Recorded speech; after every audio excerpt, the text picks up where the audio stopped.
to the field for our ceremonial.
The dawn's early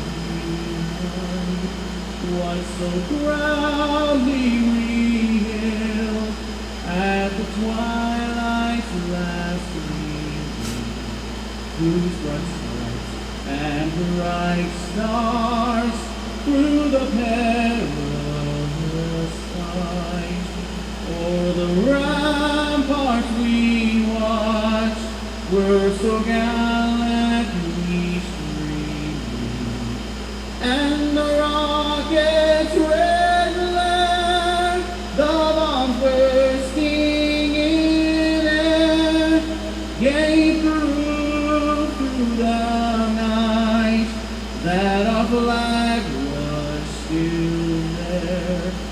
Oh, say does that star-spangled banner yet wave o'er the land of the free and the home of the brave.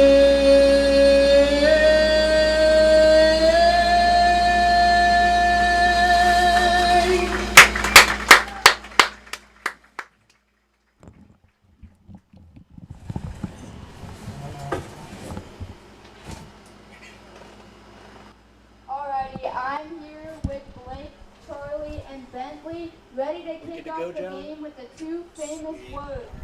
Play ball!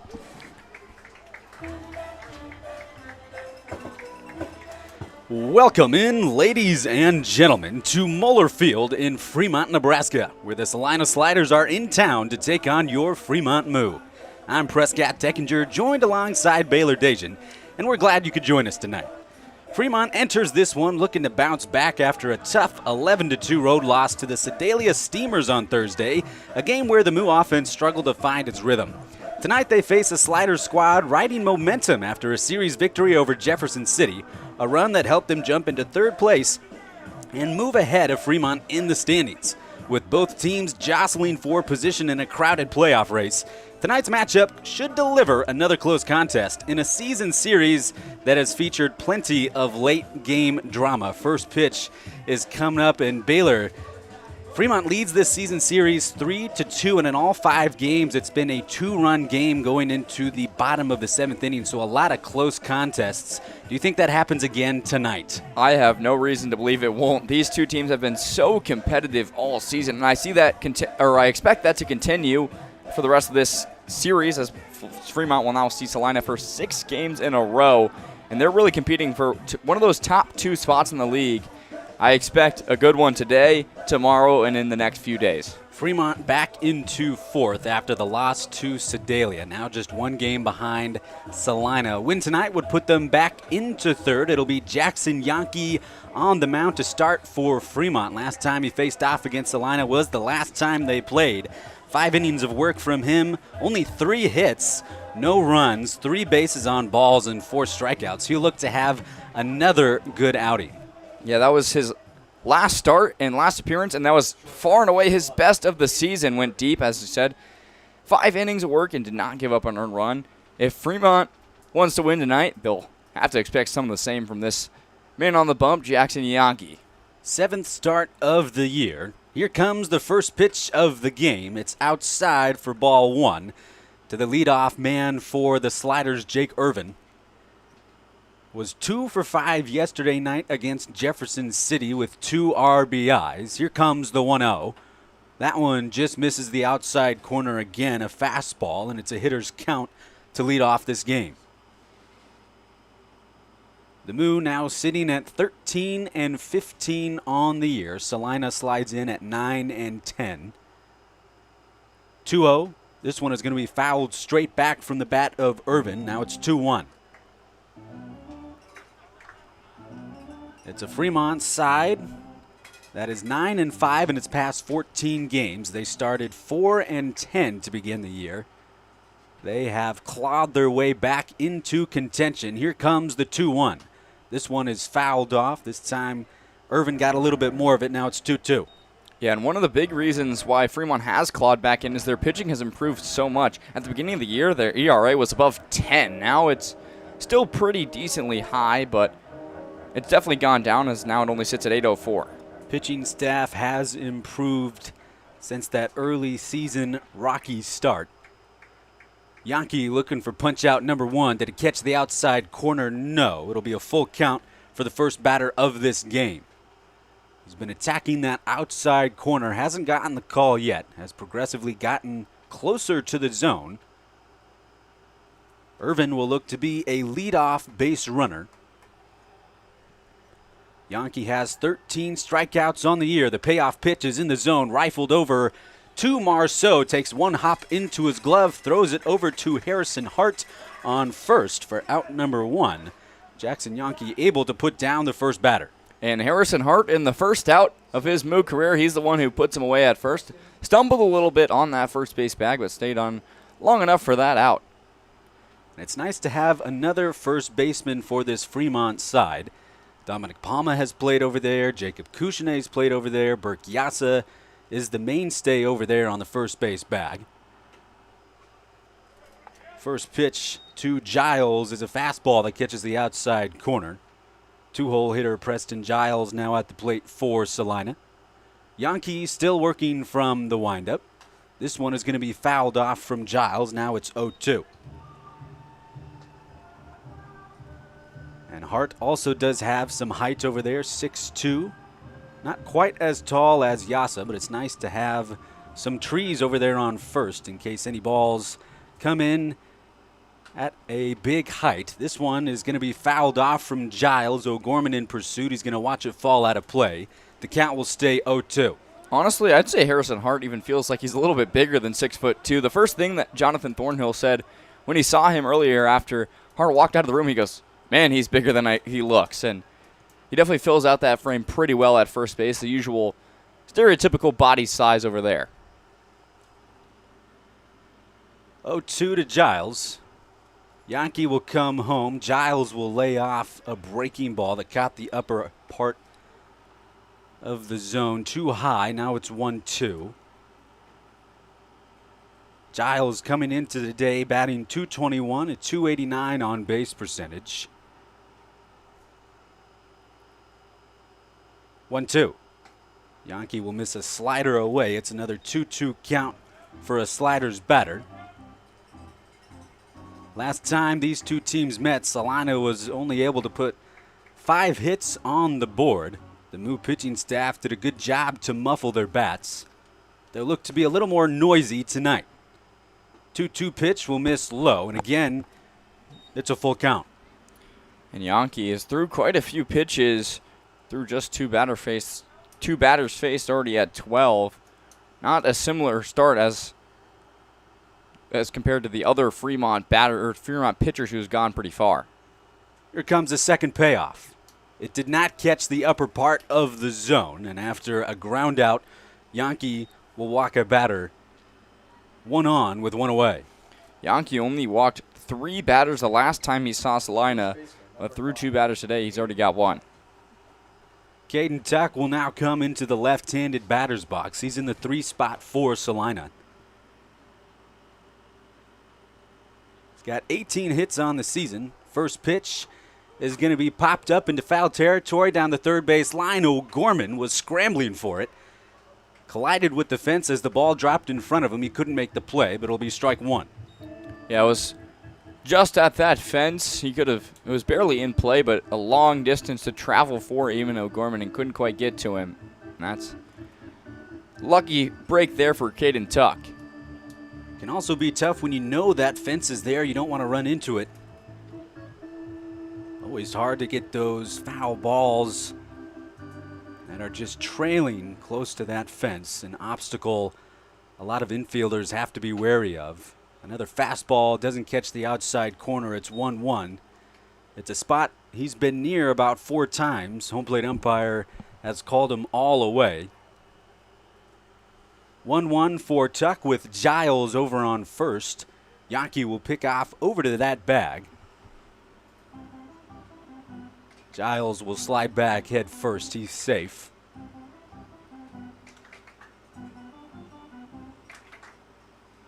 The 1-1. That one finally does warrant a call from the home plate umpire. 2 strikes in the count once again.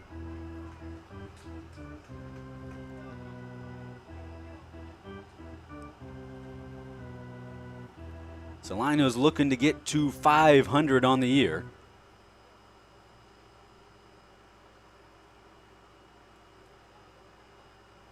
1-2 pitch.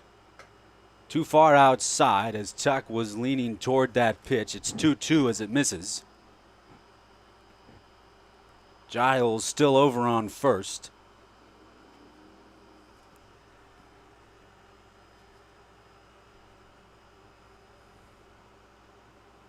Two. Too far inside. It'll be another full count from Yankee, and these Salina batters have been patient. 18 pitches, only through 2 batters. If this continues, Yankee may not go too deep into this one. Was extremely efficient in the last outing against this Salina team. This is the 3rd time he's faced him this season. The first time was all the way back on June 3rd. 3rd straight payoff pitch. It catches the zone. It's another one-hop ground ball to the infield, and it's a 6-4-3 inning-ending double play. Fleck tossed it over to Marceau, and Marceau finished the inning as he rocketed over to first. Hart collected it, and the Moo go 1-2-3 in the top of the first. Yeah, good start for Fremont. Yankee is still, though, through quite a few pitches early on in this one. Like to tighten that down a little bit throughout the rest of this game. We'll go to the bottom of the first inning, and as we do, we'll take this opportunity to thank our sponsors. First, we'd like to thank Methodist Fremont Health. When it comes to caring for the Fremont community, Methodist Fremont Health is here 24/7 with trusted doctors, nurses, and healthcare services for patients and families across Dodge County. Compassionate care close to home. Next, we'd like to thank Subway.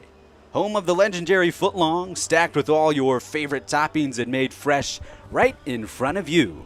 Next time hunger steps up to the plate, head to Subway, located at 549 East 23rd Street, and knock it out of the park. Subway, eat fresh.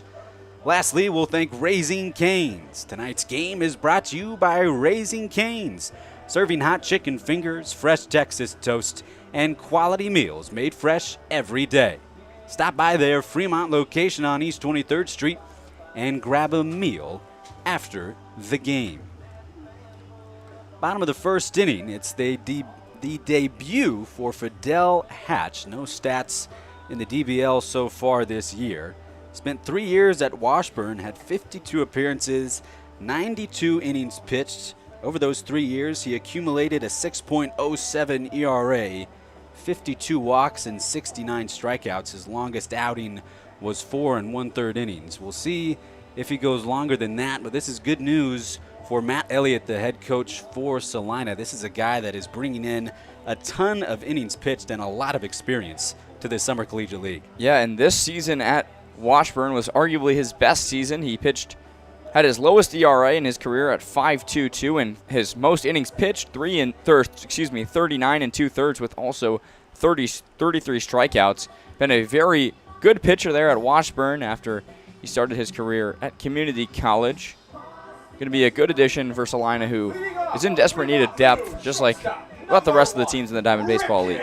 He'll face off against one of the hottest bats in the DBL and one of the best top of the orders in this Summer Collegiate League.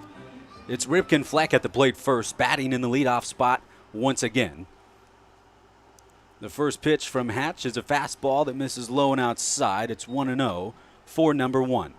Yeah, and Fleck is number 1 in the Diamond Baseball League in hits. We say that just about every game, but he has a comfortable lead now, 41 to Broxton Barrientos, only 37 in the next spot. Next pitch from Hatch will catch the outside half. It's now 1-1. Fleck started off the night in Sedalia with a single. He'll try to replicate that here. Another fastball catches the outside edge. It's now 1-2, and Hatch starts strong.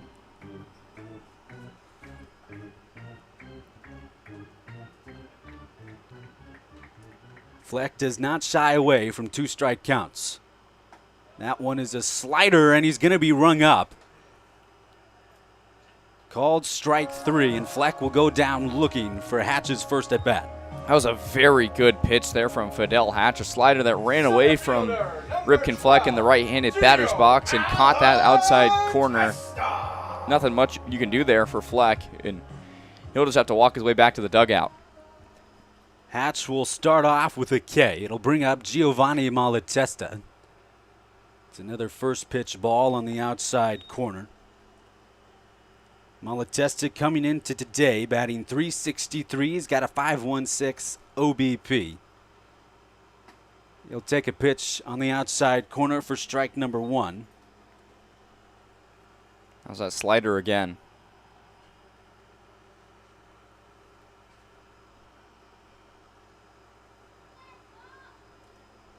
The 1-1 pitch. Malatesta puts this one right back up the middle, and another golf swing will put him on first base.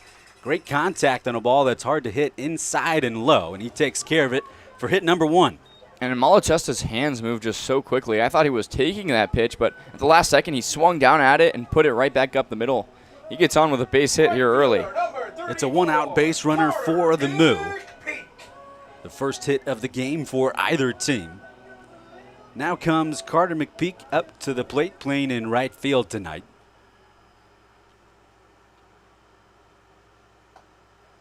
Another first pitch ball from Hatch. It's 1-0 for the 3-hole man for the Moo.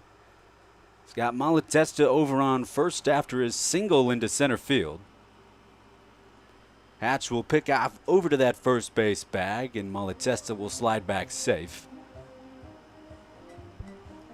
He's quick in the outfield when he plays in center field, and he's quick on the base path. Hatch trying to keep him close to that bag. It's 2-0. A good count for McPeak to try and do some damage.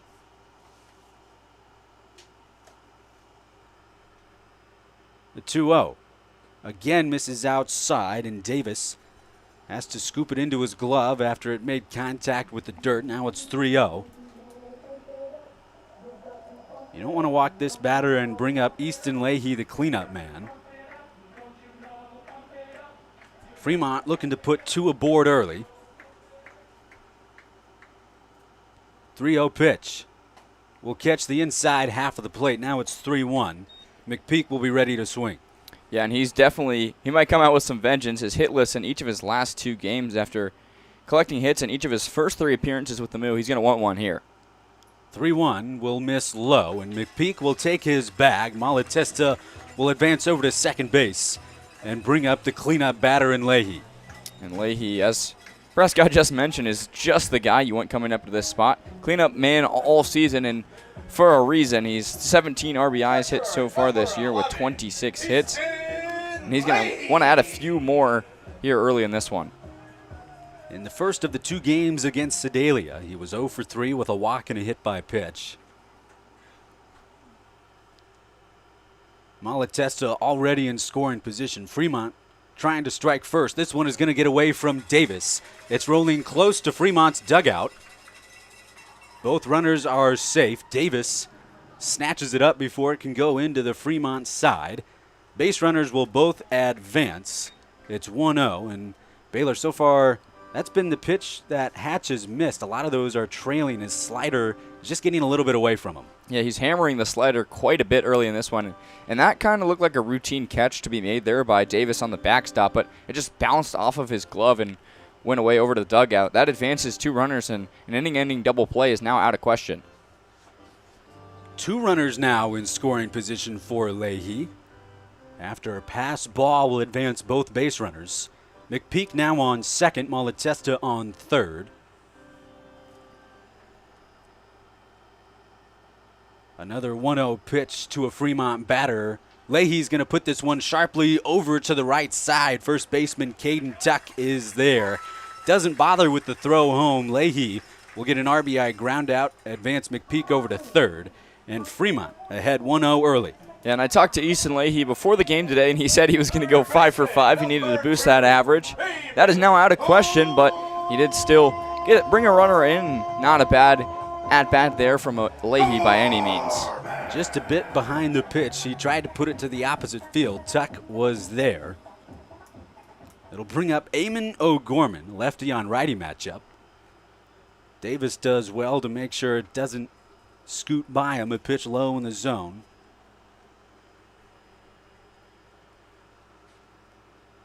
Fremont looking to double their lead. A runner 90 feet away. O'Gorman is going to put this one softly to the left side of the infield. He has some speed. It's collected by Irvin. His throw is in time, and O'Gorman not able to beat out the throw. But Fremont will put 1 aboard. We'll go to the top of the second with the lead. Yeah, nice to get an early lead and against a Sedalia team that every matchup has been close with all season. That 1 run will probably be pivotal in this game. We'll go to the top half of the second inning. We'll thank our sponsors first. We'd like to thank Fremont Family YMCA. Looking to stay active this summer? Visit the Fremont Family YMCA on North Lincoln Avenue, offering fitness, youth programs, swimming, and more for the whole family. Next, we'd like to thank Visit Fremont and Dodge County.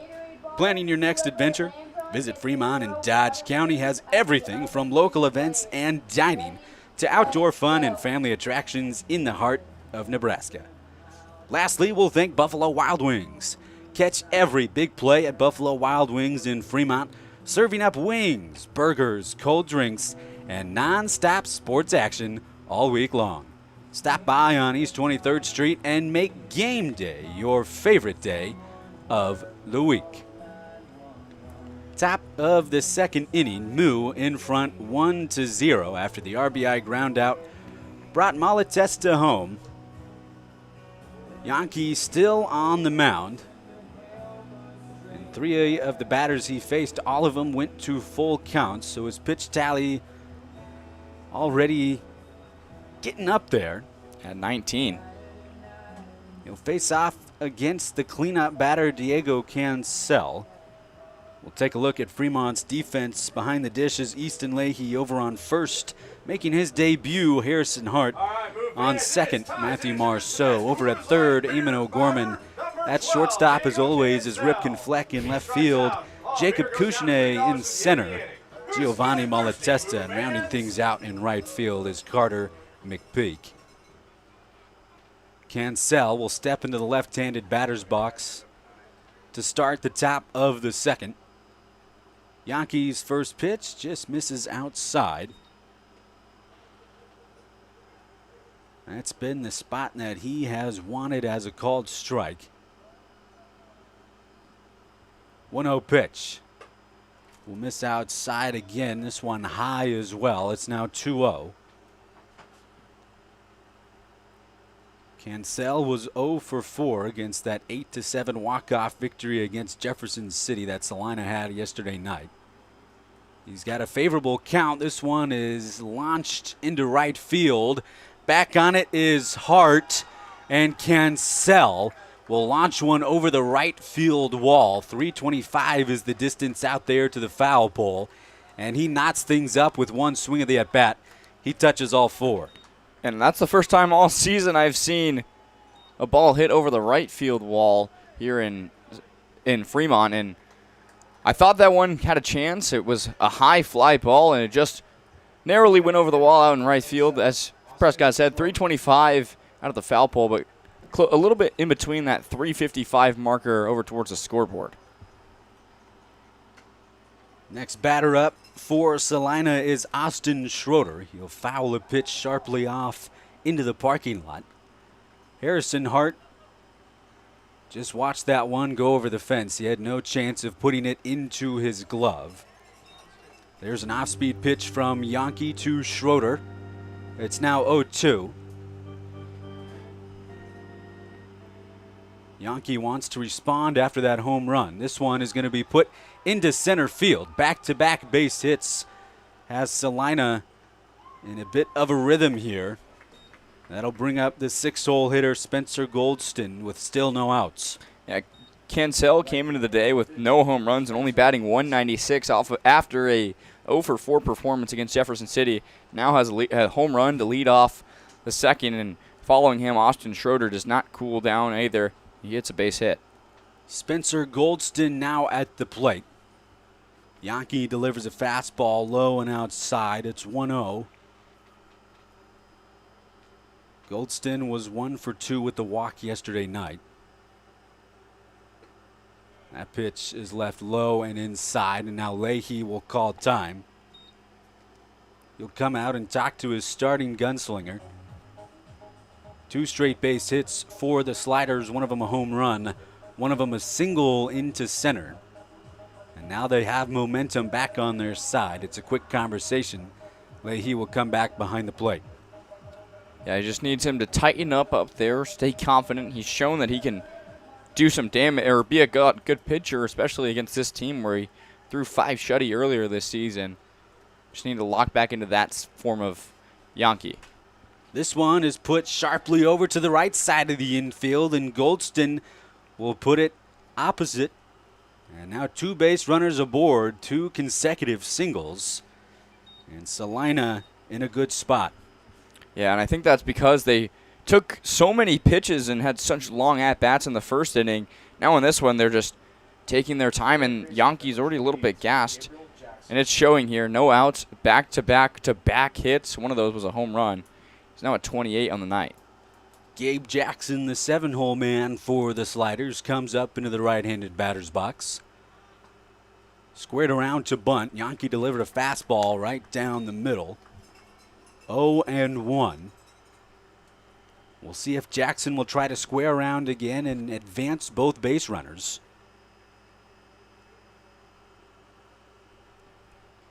He's got Goldston on first and Schroeder on second.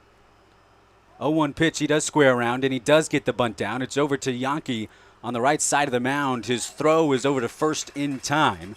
Jackson does his job. 2 base runners move into scoring position, and they'll bring up Ryland Davis for Salina. Yeah, and Salina has not been afraid to bunt all season. They did so there to perfection. almost got on first base, did Gabe Jackson, but he'll push runners into second and third, and Davis is now at the plate. Davis had the walk-off single yesterday night with bases loaded in the bottom of the ninth for a walk-off victory for this Sliders side. He comes to the plate for the first time with 2 in scoring position. 1-0 for him. Coming into the day, batting .255, .390 on base percentage. 1-0 from Yankee. Catches the outside corner. 1-1 for Davis. And I think the umpire is a little bit more favorable to calling the outside pitches for a right-handed batter as opposed to a left-handed batter. Yankee could not find that outside against a few lefties earlier in this one, but he's doing so well here against the right-handed batters. 1-1 pitch, swing and a miss from Davis. It's now 1-2. And if you're Yankee, you're hoping for a strikeout or an easy ground ball or pop-up. Doesn't look like Fremont's infield is too far inward. I don't know if they're going to want to try to come home if it's hit hard to any part of the infield. Here comes the 1-2. Davis goes down swinging. Yankee collects his first punch out in a big spot. Yeah, that was an elevated fastball after he threw back-to-back pitches outside. The first one was a called strike. The second one got Davis swinging and missing. He couldn't quite return out there, but he saw that in the same spot as the pitch before, figured he needed to swing at it. Then Yankee goes to a different spot. It was upstairs, and Davis wasn't near it. That'll bring up the bottom of the order, Yu Takamura. Batting in the 9 spot, he'll foul off the first pitch. He was late on the fastball. Takamura has Goldston on third, Schroeder on second. He'll try to bring them both home and give the lead to an away side. 0-1. Will miss low. Leahy does an excellent job of going lateral and making sure it doesn't go behind him. Yeah, and Takamura is the only batter on this Salina squad that did not play last night. This team has a little bit less depth than Fremont, who we've seen a lot of new faces just about every day. 1-1. Takamura will leave it low. It's now 2-1. First base bag is unoccupied. Yankee does not want to load the bases, though. The leadoff man for Salina is on deck. 2-1 pitch. Will catch the outside lower corner. 2-2 now. Yankee a chance to strike out 2 consecutive batters and get out of this inning after a leadoff home run. That was another pitch outside on that outside lower corner on the black. Good location from Yankee. We'll see where he goes with this one. 2-2 with 2 away. Yankee will miss too far outside. And it's another full count, the 4th time a Salina batter has seen one of those counts. Yeah, Yankee's been attacking the outside of batters. So far doesn't want them to have any pitch that they can do damage with. We saw what happened earlier with Diego Cancel's home run when that happened. The payoff is put up the middle of the infield. Fleck is there to scoop it into his glove. His throw is on target, and Yankee gets out of a bit of trouble, but we are tied as we go to the bottom of the 2nd. Yeah, great work there from Yankee after allowing a home run and then back-to-back singles, and then after that a bunt. He got a strikeout and an easy ground out that Takamura could not hit too hard. Got away with 2 runners in scoring position there. We'll take this opportunity to thank our sponsors. First, we'd like to thank Indra Mowing and Tree Care LLC. Need your lawn looking game ready? Indra Mowing and Tree Care LLC provides landscaping, tree care, and snow removal services across Fremont and the surrounding area. Give them a call at 402-720-5944 and let the pros handle the hard work. Next, we'd like to thank S2 Roll-Offs and Refuse. Tonight's game is brought to you by S2 Roll-Offs and Refuse, Fremont's local choice for trash, recycling, and dumpster services. From home cleanups to construction projects, S2 Roll-Offs keeps our community clean. Lastly, we'll thank Tommy's Express Car Wash. Need a quick clean before first pitch? Tommy's Express Car Wash in Fremont keeps your ride shining with fast, high-quality washes and free vacuums to finish the job. 1-1 ball game in the bottom of the second inning. A 1-run shot from Diego Cancel knotted things up. Fremont back up on offense as they'll take on Fidel Hatch in his pitching debut for the Sliders. It'll be Matthew Marceau up first. Was 1 of 4 with a single on Thursday against Sedalia. Coming into today batting .286, on base percentage .468. Got his 10th hit with that single, and he's looking to make it 11. Yeah, Marceau has been such a valuable addition for Fremont, who was low on middle infielders with only Fleck and Palma out there prior to his arrival, but he's been so good out in the field, and now obviously with his bat as well. You said .468 OBP, .286 average, and also has 2 doubles and a home run hit on the season. The first pitch from Hatch will miss outside.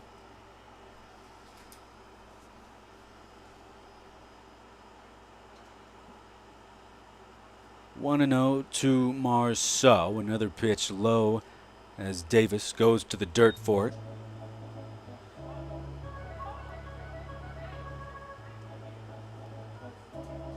Marceau will look to be a leadoff base runner. Hitter's count will turn into a 2-1 as Hatch can catch the outside corner. A fastball will hit the zone. 2-1. Marceau will put this one into left field. Takes a hop and a bounce into the glove of Diego Cancel. It's a leadoff base hit for the 6-hole batter. Yeah, that was a pitch that was middle in on Marceau, about at his hands, but he was ready to turn on that one. Puts it, or pulls it, I guess, towards shallow left field, and he gets on with the leadoff single. That will bring up Harrison Hart, his first at-bat of this campaign for Fremont. Spent his first year at Western Nebraska Community College and is now committed to Northern Colorado. He'll lay off a slider from Hatch, and his numbers are pretty stellar. Yeah. 48 games, .368 batting average, .425 OBP, 14 home runs, 60 RBIs on 67 hits. This can be an extraordinary bat for this Fremont side. Yeah, also has 10 doubles, so lots of extra base hits, slugging .654 in his time at Western Nebraska. Worthy of that Division I spot at Northern Colorado. He'll leave a fastball low. He's got a hitter's count. He's looking to make an immediate impact. 2-0. This one is going to be fouled off the top side of his bat. It'll go out of play. It'll be 2-1. His first swing is fouled off. Mara says it's not his walk-up song. She says it's Baby Doll.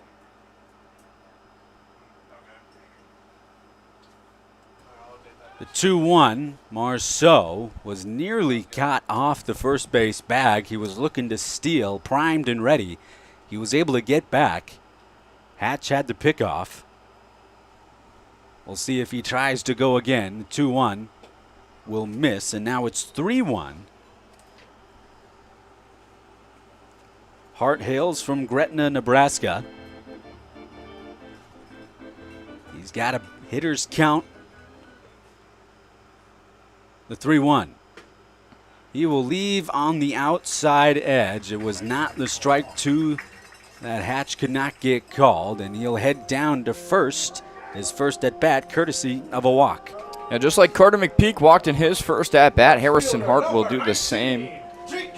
Solid start getting on base early for Hart. He's gotten a few outs in the field, but that was his first time seeing the plate. 100 OBP, or excuse me, 1,000 OBP so far. It'll bring up Jacob Couchene, nobody out and 2 aboard. First pitch from Hatch is on the outside corner, a fastball. One of the few first pitch strikes he has delivered. And Couchene struck his head. I think he thought that one was a little bit away from him. 0-1. He'll put this one into center field. And it'll be taken care of by Preston Giles. Couchonnet just a bit underneath it, put a good swing on it. Just couldn't put it to the barrel. Yeah, and Couchonnet is just the batter you want up in that spot with 2 runners on. Has a team leading 23 RBIs, but as Prescott said, just got a little too far under that one. That's out number 1, but they still have 2 to spare with more batters up. Dominic Palma will come up in the 9 spot, the DH for tonight. Marceau on second, Hart on first. Fresh count, another slider that misses away from Hatch.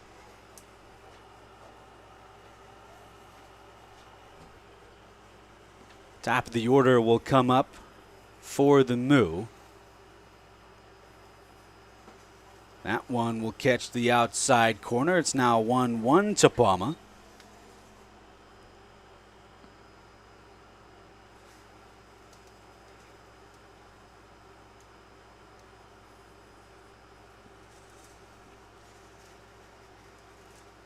That pitch will miss outside. Now it's 2-1 for the 9-hole man. And aside from that leadoff strikeout, Hatch has 2 walks. A lot of hard contact from the Fremont batters. They're looking to go back in front. Another slider will miss outside from Hatch. It's his go-to pitch.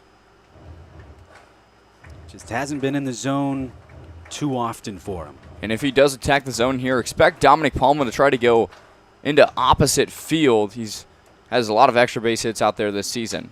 He puts this one to the opposite side of the field. The first baseman, Caden Tuck, will throw it over to the shortstop, and it is a 3-6-3 double play for Salina to end this inning. The Moo were able to get 2 aboard with nobody away. Salina is able to wipe away the danger. We'll go to the top of the 3rd. It's still a 1-1 ball game. That's a good break there for Salina. They were in danger, but Palma hits it over to first, and Tuck sends it to second and gets it back easily for that double play. We'll thank our sponsors as we go to the top of the 3rd. First, we'll thank Keel's Barbershop. If you're in need of a haircut, step up your style with Keel's Barbershop in downtown Fremont. Delivering classic cuts, beard trims, and old school barbershop service since 1974. Next, we'll thank Nebraska Lottery. Feeling lucky tonight? Nebraska Lottery gives Nebraskans the chance to win big while supporting programs across the state. Must be 19 to play. Lastly, we'll thank Methodist Fremont Health. From routine checkups to unexpected emergencies, Methodist Fremont Health is proud to serve the people of Fremont and Dodge County. With experienced providers and compassionate care, they're helping keep our community healthy every day. Top of the 3rd inning, a 1-1 ball game. Both teams are used to close affairs. All 5 games in this season series have been decided by 4 or fewer runs, 2 of them on walk-offs. One came from Braden Mitchell in the very first game of the year for the Moo, 6-5 win for them. Mitchell sent a double into left center field, and the one for the Sliders was a sacrifice fly from Preston Giles a few weeks ago for a 3-2 win. It'll be the top of the order up for Salina. Jake Irvin, lefty on righty matchup. And an off-speed pitch will catch the inside corner. It's 0-1 for Irvin. That's one of the first times we've seen Yankee attack the inside. That one was on that inside upper corner at the hands of Irvin. Tries to go to the other side of the plate, doesn't get the call. It's 1-1. Irvin is 0 for 1 on the day with a ground out. Hit a 1-hopper over to Marceau. 1-1 pitch. This one again is put to the right side of the infield, and this time it's going to get past the 3-4 hole, sneak into right field. It's the 4th base knock for Salina. Yeah, good piece of hitting there by Jake Irvin. He grounded into second base, or over to second base in his first at-bat. That one he put a little bit further away from Marceau and gets on base with a single. Preston Giles coming up to the batter's box. He's got a leadoff base runner over on first. He was walked in a full count last time he came to the plate. Yankee will miss high. 1-0 for Giles. Was 1 for 3 against Jefferson City yesterday with 2 walks. Fastball will catch the bottom inside corner. Now it's 1-1. Yeah, great pitch there by Yankee again. Bottom inside corner. He's kind of finding every single spot in the zone for all of these batters. I like what he's doing up there.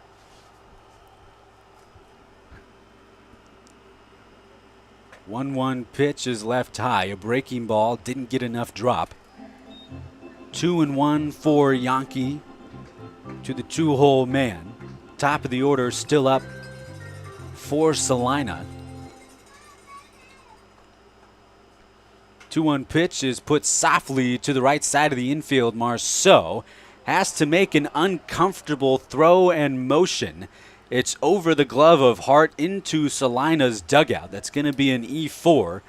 2 base runners in scoring position. Nobody away. It would have been a tough play to be made there by Matthew Marceau. Had to run around a base runner, then get the ball, and then fire it over to first, all in one quick motion. Would have been a difficult play. That'll advance both base runners now. Giles on second, Irving on third. Caden Tuck up at the plate. He grounded into a double play to end his first at bat. This one is launched into center field. Malatesta can't get to it. He gets it on the one hop. His throw in will come to Matthew Marceau.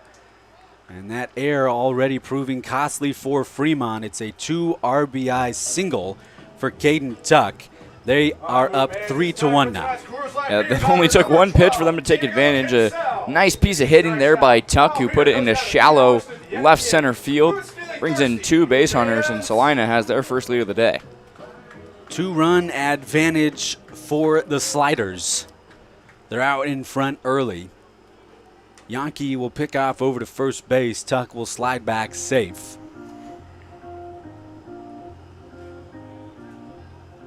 At the plate now is Diego Cancel. Hit a home run in the top of the second inning to even the score. It was over that right field wall. Now he's got a runner on board. Yankee will have to be careful. 2-0 as 2 pitches miss low and inside. Not the count you want for a man who's already hit a solo shot. I don't think he wants to put anything in the zone too far that Cancel can do some damage with. Already seen him leave the yard one time. Fremont can't afford that happening again. 2-0 pitch. Runner's going to go. Swing and a miss. The throw down to second. Is it in time? Yes. Man, that was a perfect throw. You couldn't place it any better. Right into the glove of Fleck. And all he had to do was wait for Tuck to slide right into his leather. Yeah, that was a perfect throw from Leahy. I couldn't have said that better myself. He put that literally textbook where Fleck did not even have to move. He just saw Tuck slide into the glove and ball. And that's why Easton Leahy has the most base runners caught stealing on the season, now make it 9. The infield umpire had the call the whole way. It was bang, bang. This one is going to be put softly to the right side of the infield. Hart will tell Yankee he's got it. Now there's 2 outs in this inning. A nice throw down from Leahy will suck some of the life out of this top of the third for the Sliders. 2 away. Designated hitter, number 27, Austin. Yeah, that was a big get by Fremont. Back-to-back outs after Salina tagged 2 runners, or tacked on 2 runners early. Good momentum shift here for Fremont. It'll bring up Austin Schroeder, 1 for 1 for today with a single.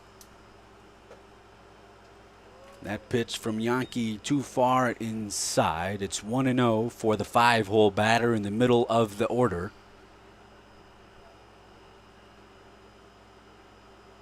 .1-0 pitch. He's way behind. A fastball up in the zone. Now it's 1-1. Yeah, Schroeder just chased that one way upstairs and swung at it way behind. It was nowhere near that pitch at all. Good choice there from Yankee.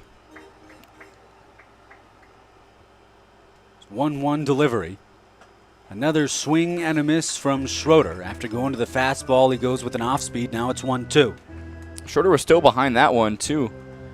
His timing's been way off here in this at-bat after he singled in his first. Yankee looking for strikeout number 2. 1-2 pitch. Comes home. Did it catch the inside corner? No. 2-2 now. Yankee will come back to the mound. Now pitching from the windup after Leahy threw out Caden Tuck at second and Cancel grounded out to first. 2-2. Will miss high. Now it's a full count, the 5th one of the day from Yankee. Schroeder in the DH spot tonight. If he can get aboard, Spencer Goldston is on deck. Was part of that top of the second inning with 3 consecutive hits, and that one is going to hit him on his left elbow. He had a guard there. He'll head down to first base. It's a 2-out base runner, courtesy of a hit by pitch. Yeah, and I think Yankee was a little bit flustered after the 1-2 pitch missed just inside according to the umpire. He thought he caught that inside corner, then missed on back-to-back pitches. Got a little bit out of rhythm. He's going to need to step back into that to end this inning. Goldston also 1 for 1 with a single.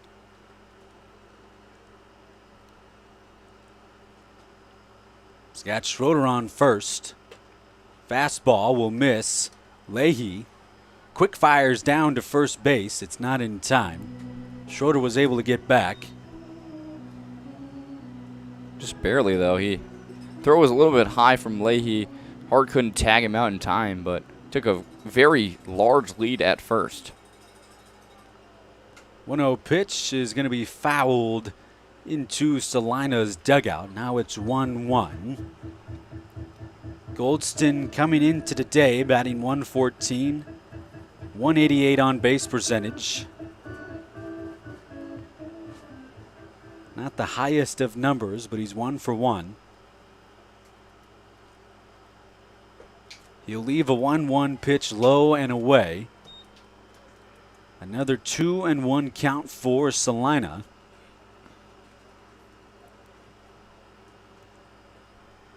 They're trying to tack on a few more runs. They're up 3-1. Swing and a miss at a fastball outside. It's now 2-2. Yeah, Yankee went with a breaking ball on the last pitch, trailing away from Goldston. Laid off of it. So then the next pitch, Yankee fires a fastball, and timing was way off. Goldston was behind that one. He'll try not to lose this batter.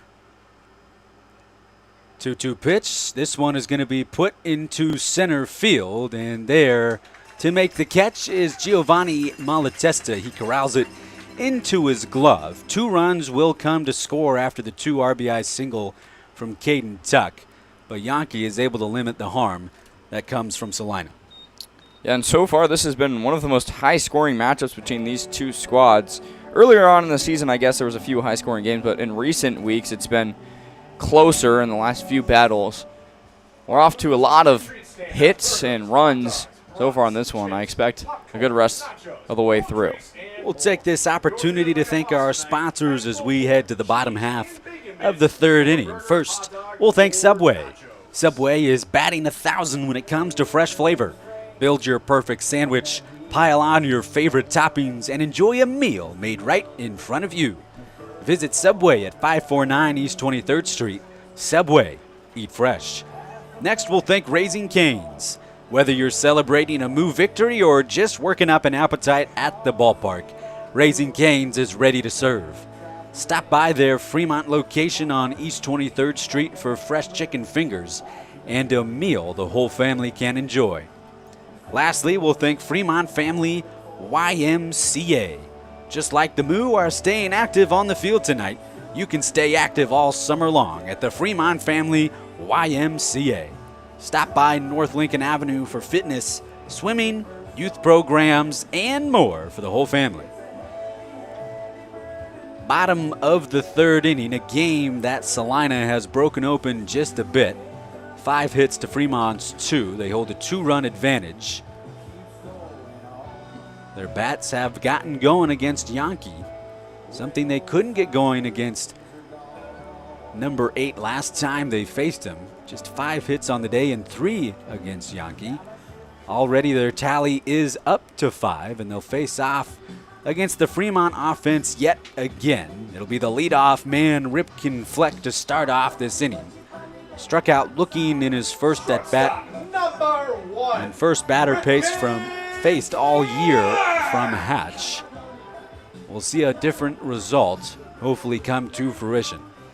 Yeah, and Fleck mentioned it plenty of times, the leading base runner in the Diamond Baseball League did not like his first at-bat against Hatch. Come back with a vengeance. First pitch from Hatch will take a bounce in the dirt and reach the backstop. It's 1-0.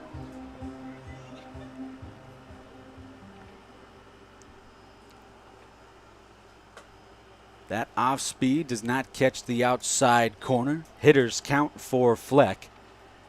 Last inning, Fremont put 2 aboard with nobody away, and were not able to produce any runs. That fastball will catch the outside half.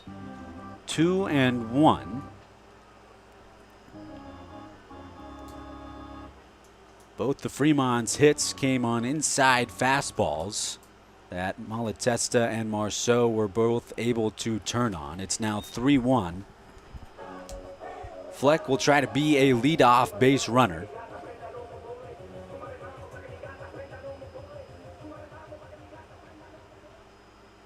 The pitch will come in. It'll miss low. It's a 5-pitch walk. Fleck will take his base. And Fleck is on an easy 5 pitches there. Didn't even have to take his bat off the shoulders. Nice leadoff AB there for Fremont. It's the 3rd walk from Hatch. He's got 1 strikeout to his name. He'll battle against Malatesta, who's 1 for 1 on the day. Put one right past the pitcher's mound into center field in his first at bat.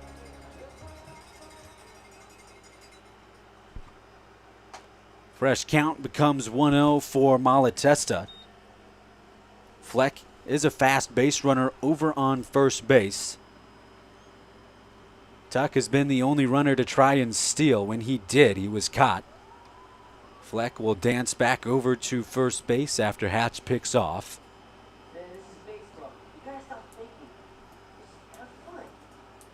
He's got a 3-step lead. Hatch again misses outside. It's 2-0. Another hitter's count for the Moo. They've been able to put multiple base runners on the path in each of these 3 innings. They're looking to do so again. 2-0, now 3-0, and Hatch not finding that outer part of the zone.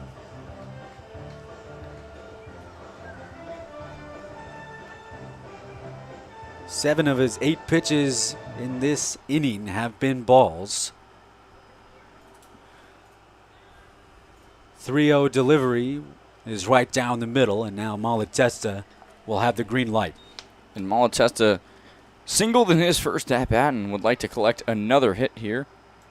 Has 34 hits on the season. Good for 4th in the league. Fleck is going to be caught in a rundown. Hatch caught him, and is the throw there?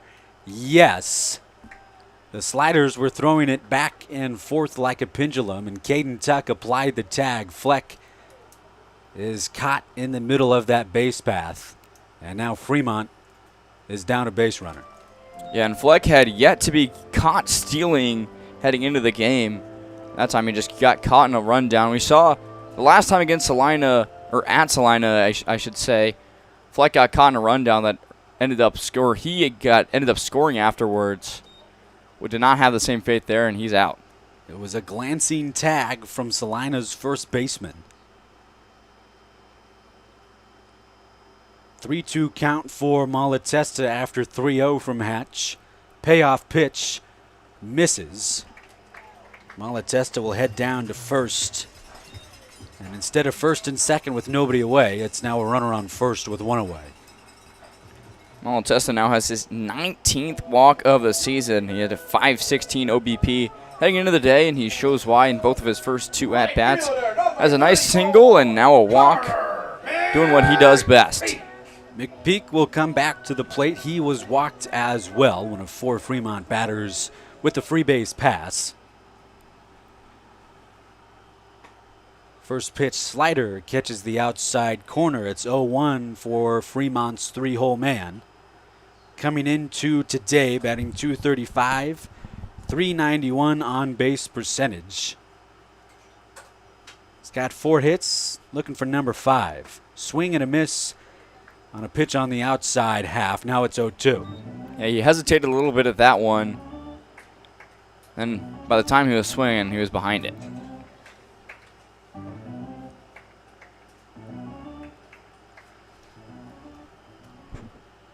.0-2 pitch. Misses outside. Davis is able to put it into his mitt. Took a bounce in there. 1-2 for McPeak. Malatesta also has some wheels over on first, but Thornhill might be a little hesitant to send him after Fleck was caught in a rundown. This is a slow ground ball to the left side of the infield. McPeak is able to beat it out. It's going to be an infield single and the third base knock for Fremont. And both infielders on the left side of the infield for Salina tried to make a play on that one. Gabe Jackson came under it, but it bounced over his head. Irvin called him off and tried to make the throw over to first, but McPeak is too speedy. He gets on. And there's 2 on with only 1 away. It'll bring up Easton Leahy. First time he came up to the plate, he had an RBI ground out over to Caden Tuck on first. This time he'll try to put it past the infield. Again, Davis has to go low to make sure a pitch does not reach past him. 1-0 for the cleanup batter from Omaha, Nebraska. Just a few ticks under 300 in terms of batting average. Hatch will miss outside. It's 2-0. Leahy's been chasing 300 all season. He's been up and around that mark. Just only cracked it for 1 game, then fell right back down. Hitters count. Leahy's going to lay off it. It'll be in the zone. It's 2-1. Malatesta on second. McPeak on first after his infield single.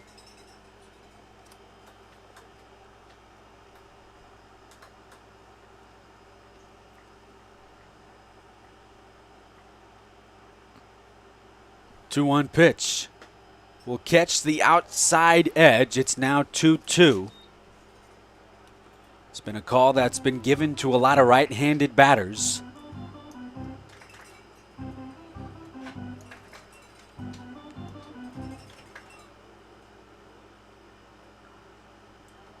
Two-two pitch.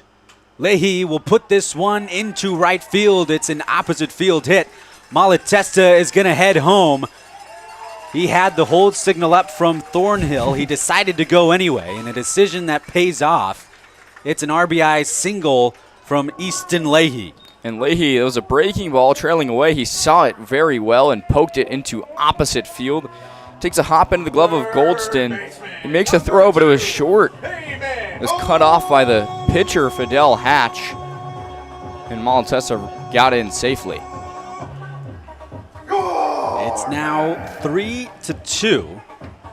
Fremont now down just by 1 run. McPeak on second, Leahy on first. O'Gorman at the plate.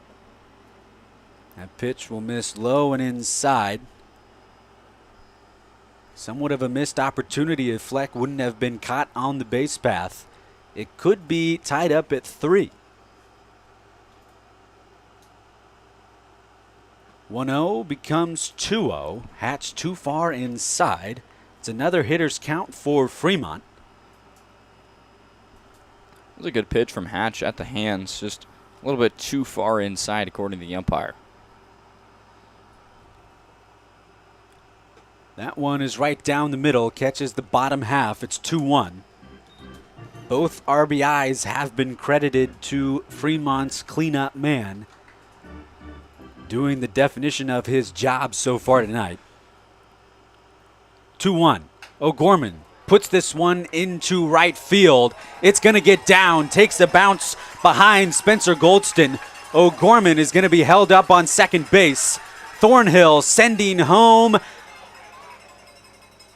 Leahy, and he's going to be thrown out at the plate. One base runner will score. Leahy is going to be hosed. Fremont will tie the game.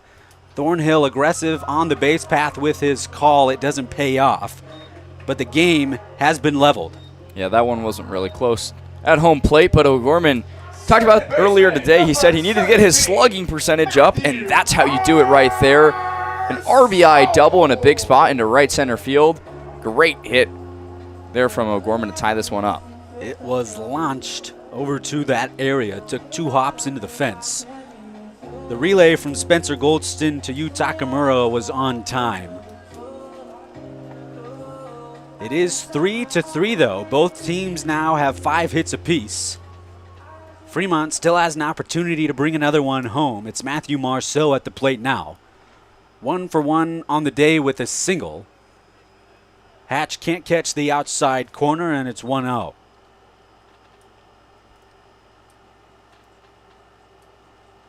And 2 missed opportunities for Fremont. Now it's 1-1 as Hatch catches the outside corner. A few base running miscues have this game tied.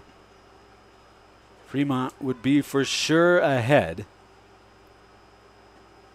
A slider will miss low.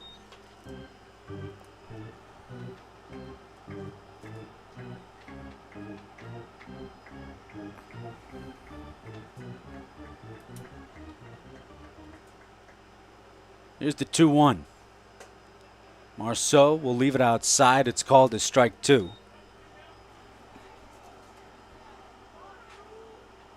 Fremont trying to reclaim the lead after going up in the bottom of the first. 2-2 pitch. Marceau will swing and just get a piece of it.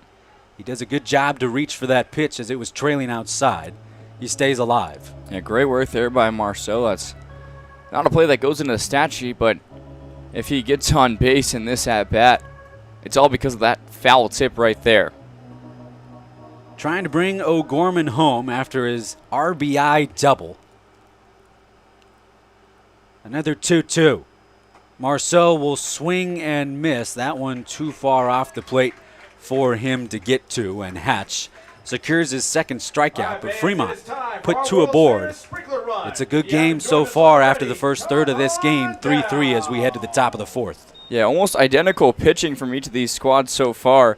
Both of them through 3 innings. Both of them have given up 5 hits and 3 earned runs. The only difference, Hatch has given up 4 walks as compared to Yankees only 1. But Hatch has 2 Ks compared to 1 from the man from Fremont. We'll take this opportunity to thank our sponsors as the sprinkler run goes off in the outfield. First, we'll thank Visit Fremont and Dodge County. There's always something happening in Fremont and Dodge County. Whether you're searching for great food, community events, unique shops, or outdoor recreation, you'll find plenty to explore right here in the heart of Nebraska. Next, we'll thank Buffalo Wild Wings. Fans, if you're not ready for the night to end after the final out, Buffalo Wild Wings has you covered. Grab a seat, order your favorite wings, and keep the sports action going at their Fremont location on East 23rd Street. Lastly, we'll thank Indra Mowing and Tree Care, LLC. Just like a ball field needs a grounds crew to keep it in top shape, your property needs the right team too. Indra Mowing and Tree Care, LLC provides lawn care, tree services, and snow removal throughout Fremont and the surrounding area. Give them a call at 402-720-5944. Top of the 4th inning, Jackson Yankee still on the bump. This is Gabe Jackson now in the right-handed batter's box. Had a sacrifice bunt the first time he came to the plate. Now he'll look to put a swing on the ball. A first pitch fastball is high. It'll be 1-0. for Salina's 7-hole batter.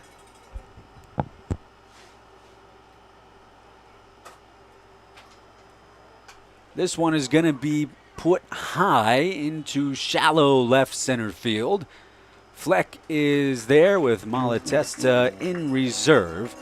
Puts it into his glove for out number 1. And this is what Yankee wants, quick at bats. Yeah, definitely. So he's through quite a few pitches at 64 so far. Usually hovers around that 60 to 70 pitch range. Done it early in this one, but that's a quick out. Rylan Davis back up. Struck out swinging the first time he came to the plate. It's another fastball high in the zone.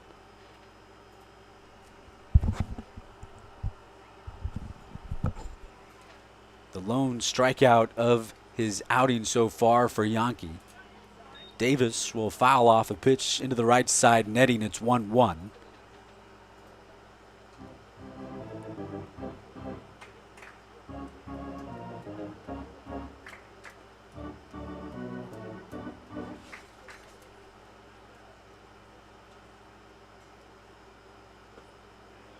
Did he go all the way around? Yes, says the home plate umpire. A nice pitch from Yankee to get Davis questioning whether he should swing or not.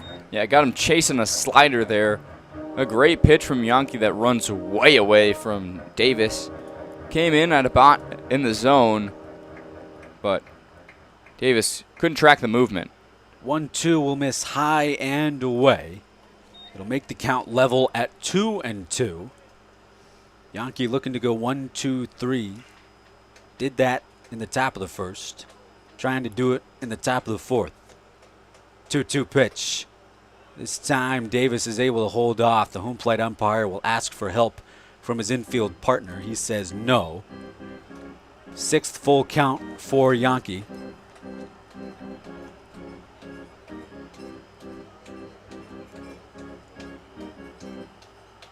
Payoff pitch. Misses the zone. Yankee will give up a 1-out walk, and Davis will take his bag. And Fremont has a man warming up in the bullpen. I got to wonder how long Yankee will go in this one. I think he will probably be allowed to finish the inning should things not go too far out of hand. His usual length is around 4 to 5 innings. Davis is on first as Takamura comes up to the plate. 1-0 again for a Salina batter. Leahy is going to call time and come out and have a conversation.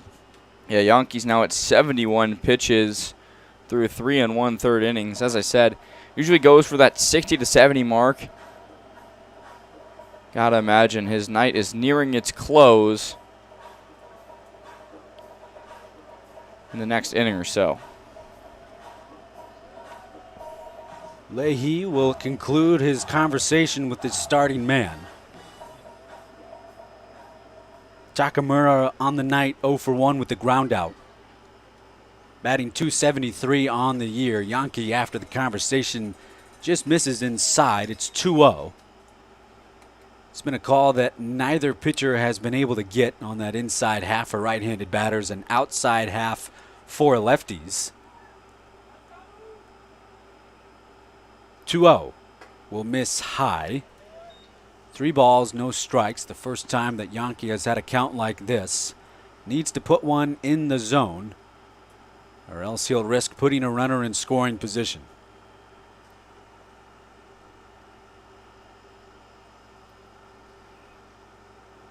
Delivers a fastball right down the middle. It's 3-1.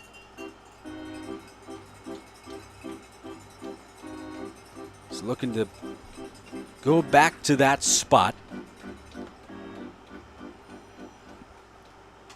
This one is popped up off the top side of his bat. It's going to go out of play. 3-2 now. Yankee battling back, and he wants this batter. Yeah, definitely so. Would be really nice to hit into a double play and get out of this inning.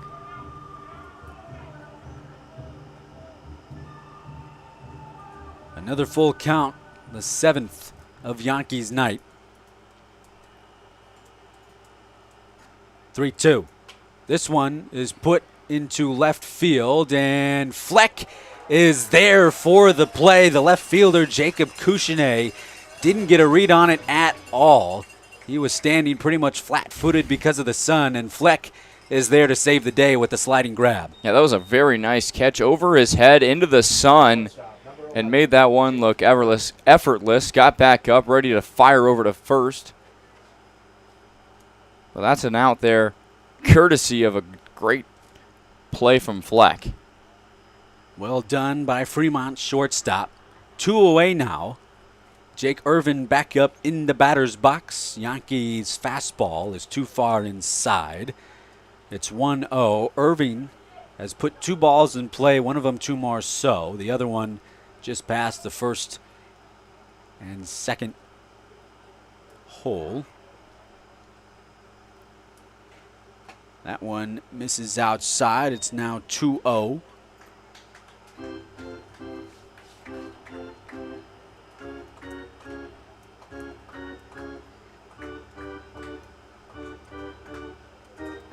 Davis still on first. Hitters count for the leadoff man. It's left high and outside. It's now 3-0. Yankee was able to fight back against Takamura when he had a 3-0 count. Ended in a pop-up to shallow left center. He'll try to get Irvin to finish this inning. Irvin had the green light. He'll swing and foul it off. It's now 3-1.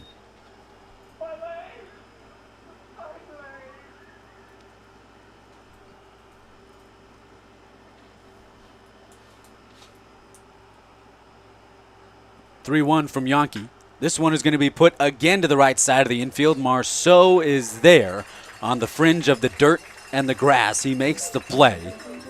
Puts it over to first for out number 3. Yeah, great work to escape there by Jackson Yankee. I think that might be his night. If it is, 4 innings, only I guess 3 earned runs with 1 strikeout. Not too bad for the man from Minnesota. We'll go to the bottom of the 4th inning. We'll take this opportunity to thank our sponsors. First, we'll thank S2 Roll-Offs and Refuse. Just as a good defense keeps the field clean, S2 Roll-Offs and Refuse helps keep our community fresh. From recycling and trash collection to roll-off dumpsters, they're proud to serve Fremont and the surrounding area. Next, we'll thank Tommy's Express Car Wash. Fans, if your vehicle has picked up a few more hits than you'd like lately, stop by Tommy's Express Car Wash. Their quick, high-quality washes and free vacuums will have your ride looking like it just came off the showroom floor. Lastly, we'll thank Keel's Barbershop. Just like a ball player likes to look sharp on game day, you can keep your look in top form with a visit to Keel's Barbershop. Serving Fremont since 1974, they're bringing classic barbering and friendly service to every customer who walks through the door. Fremont will be back up on offense. It'll be Harrison Hart to lead off in this inning in the 7th spot. He'll face off against Hatch for the 2nd time. First time these two players battled. Hart won it with a walk. He'll lead off this inning. First time that Hart has been inserted into this Moo offense. Has had a good day at first so far. Now he's looking for his first base hit in an orange jersey. Yeah, and he has a lot of power. You talked about it earlier, 14 home runs hit at Western Nebraska this season. And Easton Leahy mentioned that he played him when he was in high school, and Hart dominated his Gretna East Griffins. A very valuable addition for Fremont, especially without Burke Yasa for the weekend. His brother was just drafted into the MLB. Congratulations, Carson, the former member of the Moo. And Yasa is there in support of his brother. It's always great to see former players succeed and watch their dreams come true as he goes to the show. Congratulations to Carson Yasa. 0-1 for Harrison Hart. Swings and miss at the first pitch from Hatch. This one is going to be fouled down the third base line, a few feet away from being fair. It's now 0-2.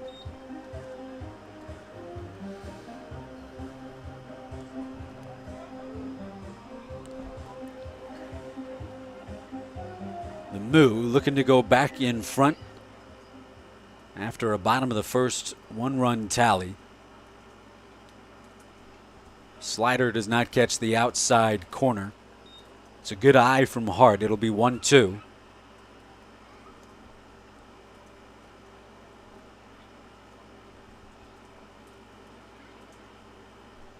Hatch delivers again. This one too far outside as well. 2-2 to Hart. On deck is Jacob Couchinet. In the hole is Dominic Palma. Bottom of the order to start the bottom of the fourth. 2-2 from Hatch. Again, Hart will lay off it. Thought about swinging at the slider. He'll keep his bat on his shoulders. It's a full count.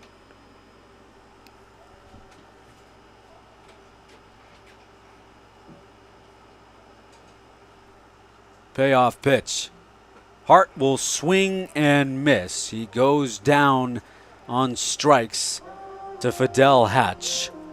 Strikeout for out number 1. That's a good at-bat there from Hart. He went down 0-2 early, battled back to a 3-2 count, then got put out with a strikeout, but getting the pitch tally up is still great work and gives your batters behind you more work to see, especially so deep into this one. Couchinet will come to the plate. 0 for 1 with a flyout. Hatch will miss outside. It's 1-0 for Fremont's 8-hole man. Was in the cleanup spot on Thursday against Sedalia. Went 0 for 4.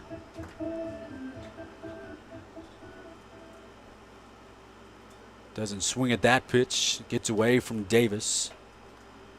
2-0 count.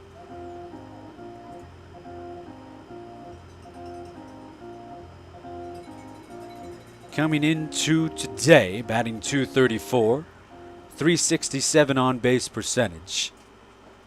Another pitch low in the dirt from Hatch. It's 3-0 to Couchinet. 4 walks for Hatch and 3 strikeouts.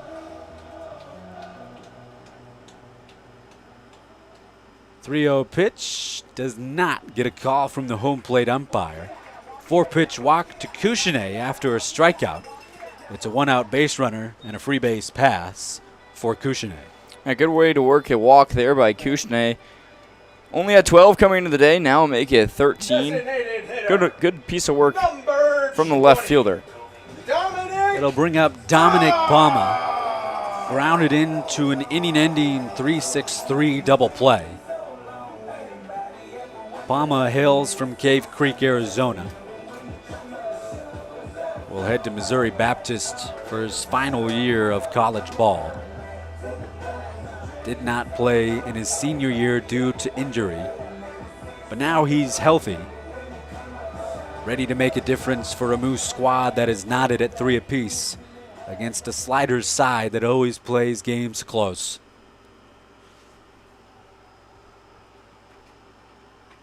Fresh count for the 9-hole man. And a first pitch breaking ball is delivered from Hatch. 0-1. And Palma hit into a double play in his first at-bat, looking to avoid that fate here and keep this inning alive. Couchinet dives back to first on the pickoff move from Hatch. Both pitchers have done well to keep base runners honest. Leahy has already caught a base runner stealing. Palma will leave a slider outside. He thought it was ball 2. Or, pardon me. Thought it was ball 1. Instead, it's strike 2.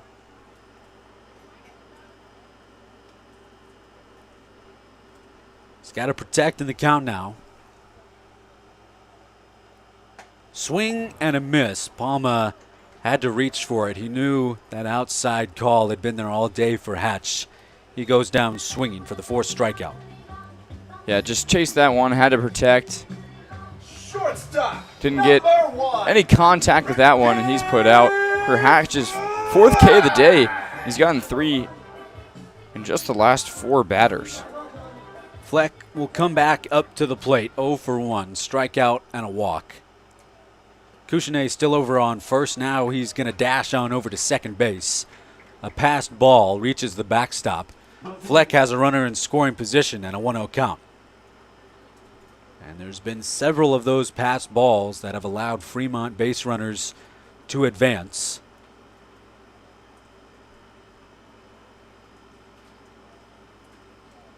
Fleck hasn't been able to put a ball in play just yet. Swing and miss at an off-speed pitch from Hatch. It's now 1-1. A swing of the bat could give Fremont the lead. Both teams sitting at 5 hits. Can Fleck make it 6? Did not go all the way around. The infield umpire says safe. 2-1 for Fleck as he's able to hold off. That was a good slider from Hatch that Fleck nearly almost went to. Instead of lay off at the last second. Couchounet still on second base. 2-1 pitch. Fleck will put this one in play right up the middle of the infield. And the second baseman, Yu Takamura, is there to make the play. Fleck will ground out to end the inning. Fremont will strand a base runner on second. Yep, we're still knotted at 3 thanks to a good inning there from Fidel Hatch, arguably his best inning here late in the 4th, late in his start. We'll go to the top of the 5th inning. We saw Jackson Yankee giving high fives, handshakes, and hugs on his way back to the dugout. We think his night is done, and it is. A new pitcher coming out to the mound. We'll get you his name when we come back. First, we'll take Nebraska Lottery. The Nebraska Lottery offers Nebraskans the chance to win exciting prizes while helping support important programs and initiatives across the state. Whether you're picking up a scratch ticket or trying your luck with your favorite draw game, every ticket purchased helps make a difference right here in Nebraska. Must be 19 years of age or older to play. Next, we'll thank Methodist Fremont Health. When it comes to caring for the Fremont community, Methodist Fremont Health is here 24/7 with trusted doctors, nurses, and health care services for patients and families across Dodge County. Compassionate care close to home. Lastly, we'll thank Subway, home of the legendary footlong, stacked with all your favorite toppings and made fresh right in front of you. Next time hunger steps up to the plate, head to Subway, located at 549 East 23rd Street, and knock it out of the park. Subway, eat fresh. Jackson Yankees' night is complete. 4 total innings of work, 5 hits, 3 earned runs. And a nice night against the Salina team that has been hitting the ball pretty well the past few games. Now on the mound is Darren Safransky.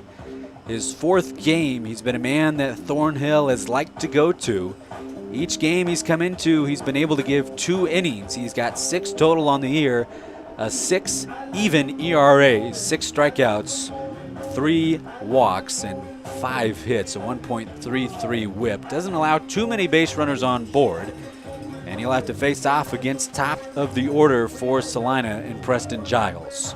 And Safransky only pitched 2 days ago on Thursday against Sedalia, so he's back after just a day of rest. And he'll be ready to go in this one against Salina, who's been even with Fremont all day.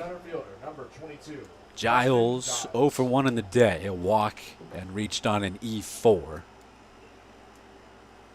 First time he's seen Safransky this year. First time that Safransky has seen him. First pitch fastball is fouled out of play. It's 0-1 to the slider's 2-hole man. On deck is Caden Tuck. He had the 2 RBI single that gave Salina the lead.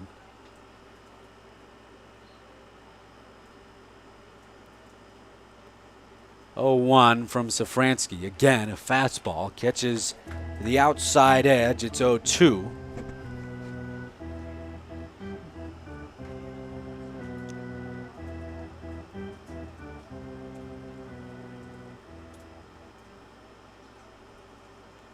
Oh, 2 pitch will miss outside. Leahy will watch it into the backstop. It's now 1-2. Still in favor of Safransky. 6 strikeouts in 6 innings. A strikeout per inning. Can he get another? This one is going to be put into play softly to the left side of the infield. Fleck on the run makes the throw, a dart over to first base for out number 1. And Fleck just made that look so easy. He came up on it, scooped it with his left in his glove hand, then fired it over to first with plenty of time to spare. And that's out number 1 here in the 5th. It'll bring up Caden Tuck, 1 for 2 with that aforementioned 2 RBI single. Was 1 for 5 against Jefferson City yesterday night. One of the most solid batters on this Salina side. 367 batting average, 467 on base percentage. Looking for hit number 20.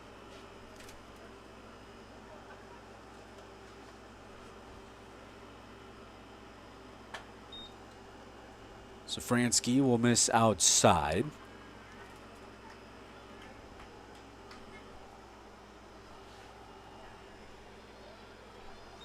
(2-0) for Caden Tuck. Swings at that pitch off the top of his bat into the back netting. It's now 2-1. Dangerous part of the order coming up for Salina. The next 4 batters have all gotten a hit today.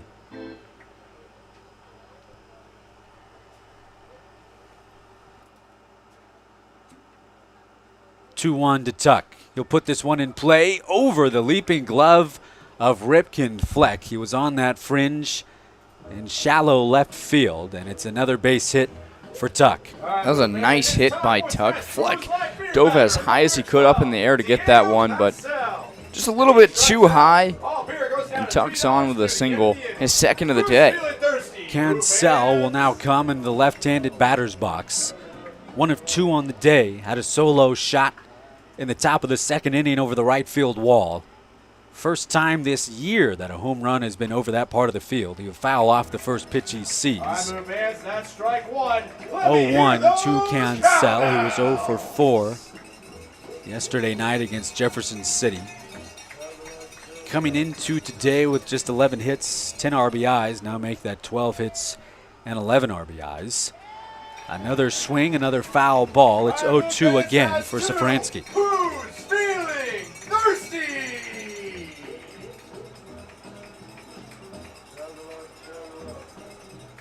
And the relief pitcher is hoping for a ground ball or strike number 3. Tuck over on first after his single. Here's the 0-2 offering. This one is put right back up the middle, off the glove of Safransky, into the glove of Marceau.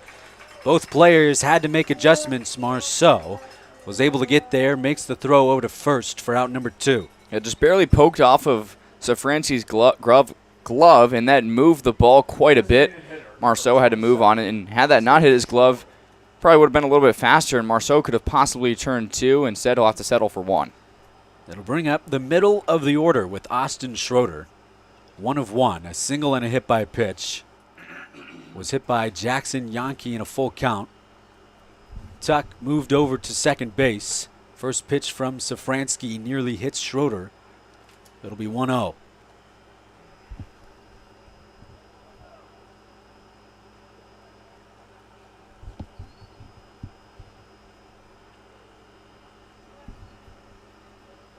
Leahy will call time before the pitch is delivered. He'll come out and have a talk with Safransky. Important part of the game here, about halfway through. Another runner in scoring position for Salina. Fremont will want to maroon him on the base path. And Safransky will want to go decently far in this one, too. Not a lot of arms here today for Fremont. Might see Tim Wheeler, but other than that, I think we're pretty limited. No Keegan Hansen in attendance. So, Coach Thornhill will probably rely on Safransky decently far into this one. After the conversation, here's the 1-0. It misses low and away. It's now 2-0 for Schroeder.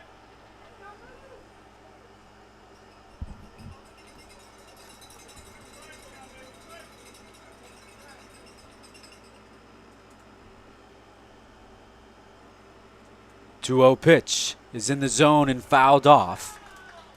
Schroeder made contact with it. 1 strike in the count. He's in the DH spot today. And so far has done well for Salina. Safransky trying to sit him down.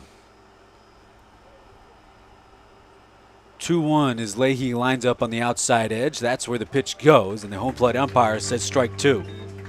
It's a good location on that outside lower corner. Schroeder lays off of it. Now he's in a 2-2 count.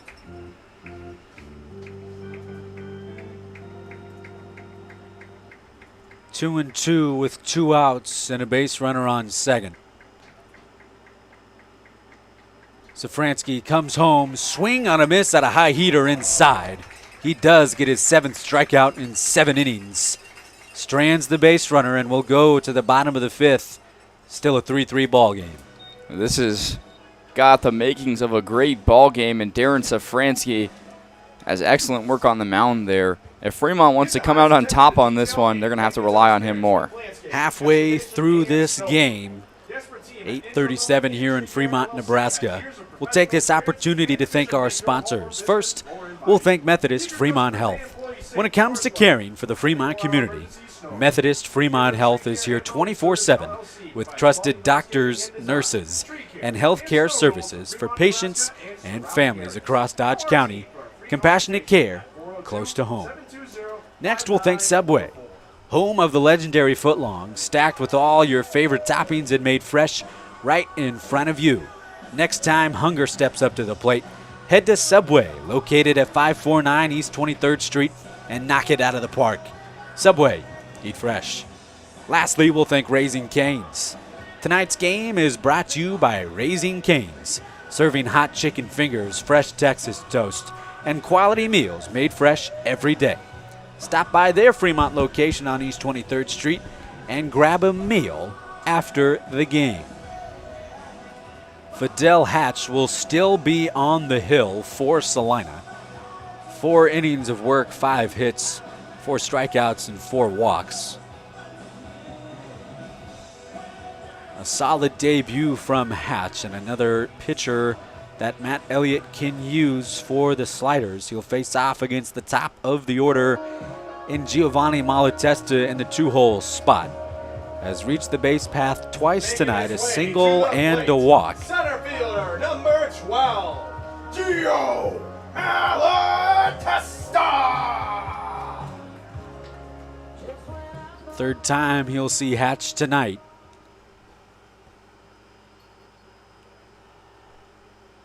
And the first delivery trails away. It's 1-0 for the 2-hole batter. And Malatesta went 0 for 3 in the last game, so good rebound today. Already touched the base path twice. Next pitch is hammered deep into center field. Does it have the juice? No, it's off the wall in the air. That one was clobbered. It's going to be a leadoff double for Giovanni Malatesta. And if Giovanni Malatesta pulls that one a little bit more into left field, that's probably gone, but it bounces off one of the deepest parts in the ballpark, right by that 375 Michelob Ultra sign. And Malatesta leads off with a double, though. A great leadoff at bat from Malatesta. Just a few feet away from being a solo shot over the left center field wall. It'll bring up Carter McPeak. He's also 1 of 1, a walk and an infield single. He'll swing at the first pitch. This one is sent deep into right field. It still has some carry on it. Again, it's another ball that's hit in the air to the outfield fence. Here's the throw home off the relay. Back-to-back doubles. Fremont back in front with some nice extra base hits. Yeah, that was blasted into right field. Thought there was a chance that one had the distance. Another one off the wall, and Fremont has its first lead since the first inning. Back-to-back 2 baggers for the Moo. It'll bring up Easton Leahy. 1 of 2 on the day, an RBI ground out and an RBI single. He's got half of the RBIs for this Fremont team The other one going to McPeak as he sent a ball out to deep right center field. 1-0 for Leahy.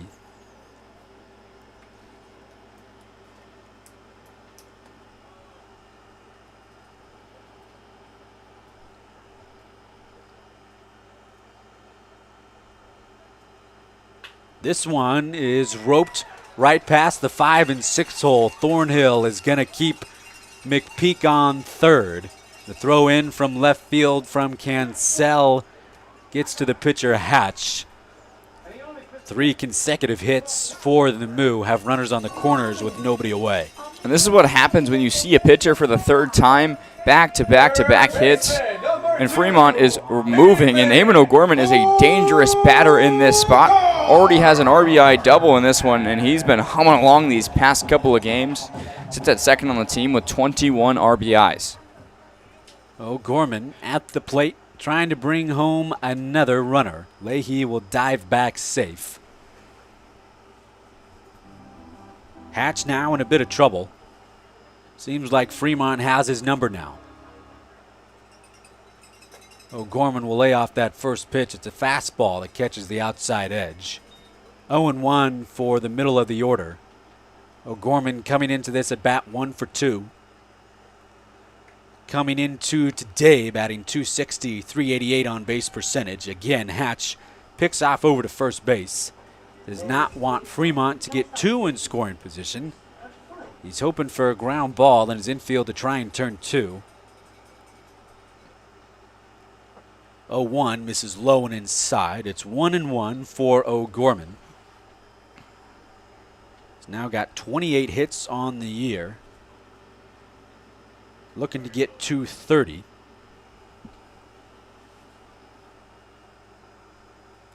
One pitch. He'll lay off again. Davis tried to frame it on the inside edge. It's called for ball 2. McPeak on third, Leahy on first. Malatesta already brought home by McPeak. Swing and a miss from O'Gorman. It was an off-speed from Hatch that had him behind it. A good use of the off-speed there from Hatch. O'Gorman was sitting on a fastball. Saw it coming in, thought it was a fastball. Instead, it was a changeup. Good pitch. 2-2. Hatch comes home. O'Gorman will leave it inside again. Hatch has not gotten that call. It's a full count. Fremont will try to load the bases.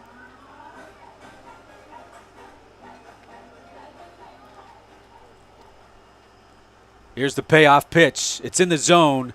O'Gorman goes down as that one went off the bottom of his bat and into the glove of Davis. And Hatch will get a much-needed K. As another off-speed pitch, O'Gorman was not ready for Hatch's changeup either time he saw it in that at-bat. This will be a mound visit from skipper Matt Elliott. Doesn't look like he's going to make a pitching change. It's a very quick conversation. I would assume just giving his infield the notice that they can turn 2. Now with 1 out, there is a pitcher in the bullpen waiting, but he's not going to make a call. O'Gorman goes down swinging. It'll bring up Marceau, and Thornhill will have a conversation with Leahy, McPeak, Marceau. And I think Matt Elliott's bullpen is a little bit depleted compared to Fremont, who added some pitchers later on in the season. Salina doesn't have as many players on their roster, so they have to ride Hatch a little bit further. He's already at 90 pitches. Looking to go a little bit further in this one, only through 4 1/3. Leahy still on first, McPeak still on third. Marceau will swing and reach for a first pitch that was on the outside edge. It's out of play. 0-1 for Fremont's 6-hole batter.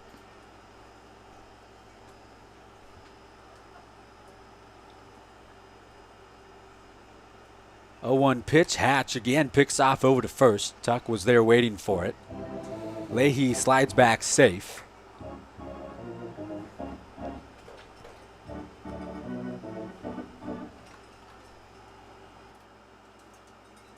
Marceau does well to leave off that pitch. Davis is able to keep it in front of him. It trickles away from him behind the plate, but he keeps his eye on McPeak at third. 1-1 for Marceau, who's 1-2 on the day. A single and struck out swinging. Leahy is going to take second base. Davis not going to bother with the throw. A swipe at the bag for Fremont. 2 in scoring position. And now the double play is negated. Base running pays off for the Moo.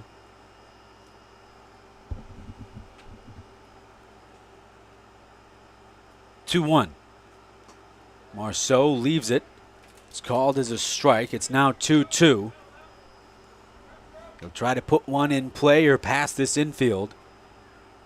And he could make this a 3-run affair. 2-2 pitch. Marceau will leave it inside. The location that Hatch tried to get him swinging on.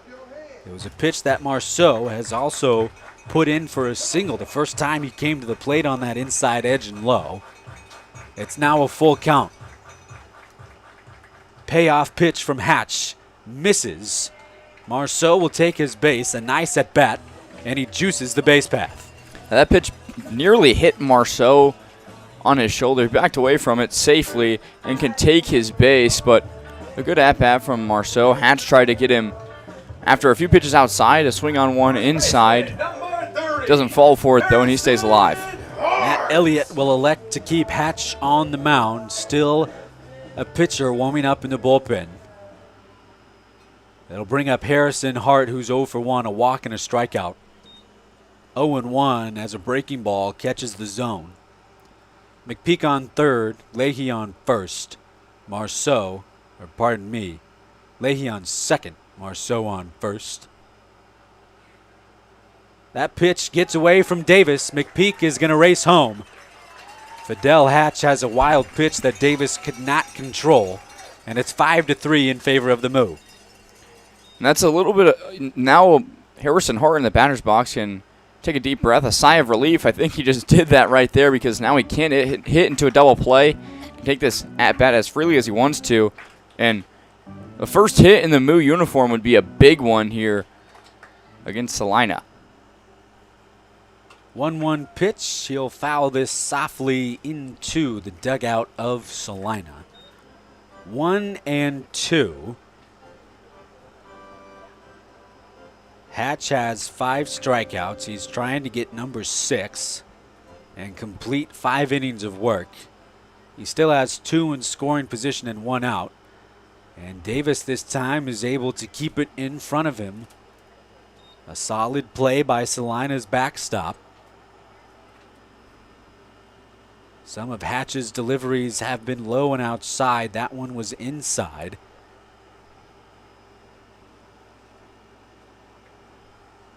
Two to Hart. Swing and a miss. Back-to-back strikeouts. And his debut so far has not gone his way. Yeah, he struggled a little bit after he had got on with a walk in his first at-bat, but Fidel Hatch has given him good stuff. Now his 6th strikeout of the day. Couchene will come into the right-handed batter's box. A chance to extend this lead.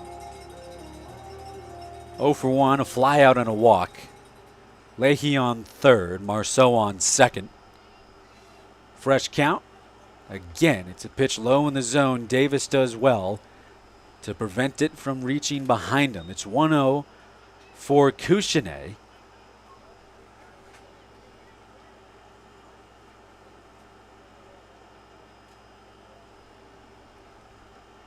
He's been one of Fremont's best hitters in situations with runners on the base path. Takes a hack at that one, doesn't make contact. It's 1-1. Yeah, the fastball was just below Couchene's swing. Good location for that from Hatch.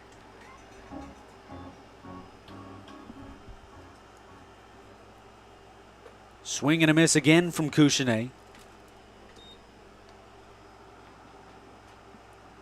Couldn't tell if that was an off-speed or a breaking ball, but either way, the change of pace got Couchene's timing off there. Hatch will try to strike out back-to-back batters. Couchene will leave it low and outside. It's 2-2. Hatch was able to get Hart to go down swinging on his last 2-2 pitch.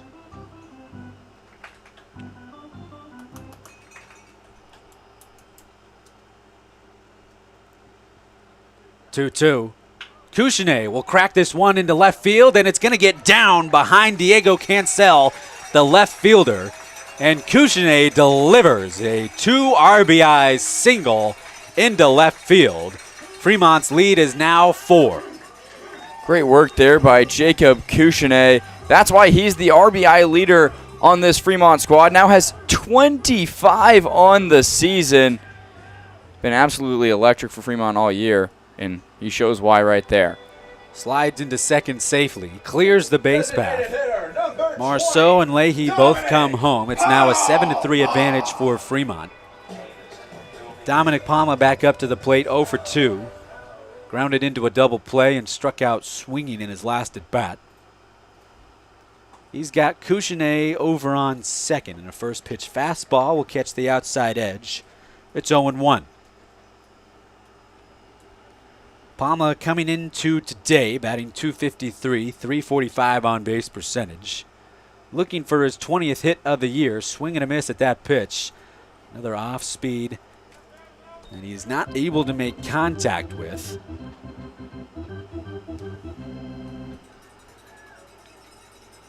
Went 1 for 3 with a single on Thursday. He's in the DH spot tonight. 0-2 pitch.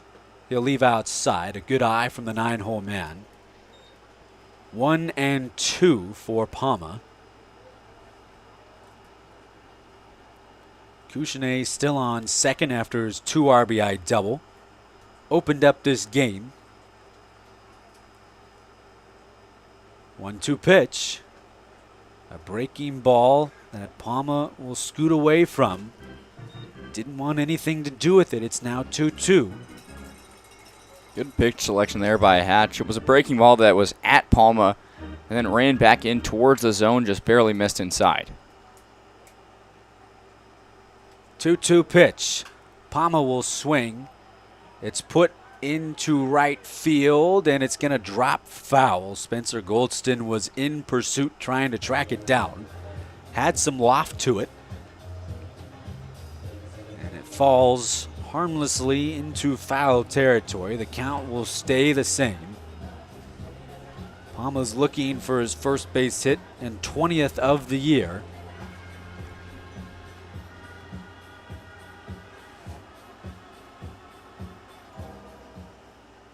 And he'll also look to give Fremont their 10th base hit for tonight. Another 2-2 with 2 outs and a runner on second. Here's the offering. It misses outside. It's going to be a full count for Palma. Yeah, way to work this one by Dominic Palma. Just barely poked at that one. At that last pitch foul, I should say, and then washes one after he was down 0-2 early. Here comes the payoff. It misses the zone. Palma is going to walk. And a great battle after going down 0-2. He extends this inning. He'll move down to first base. And Fidel Hatch is now at 113 pitches. I think this will be his night here, but this is kind of the downfall of a team like Salina that doesn't have pitching depth. They had to rely on Hatch way too long, and that's why he gave up 4 earned runs here in this inning alone. Matt Elliott will visit the mound for the second time. He's going to have to make a call to his bullpen.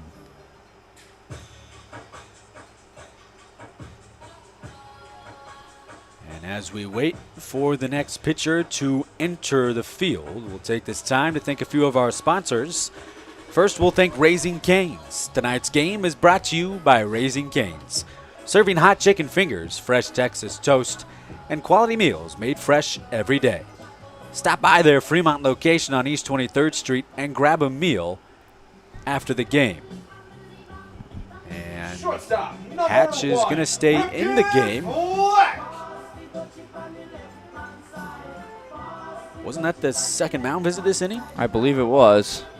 Okay, well, he should be out of the game if that's so. Well, he'll stay in. A fresh count for Ripken Fleck. That pitch will catch the outside edge.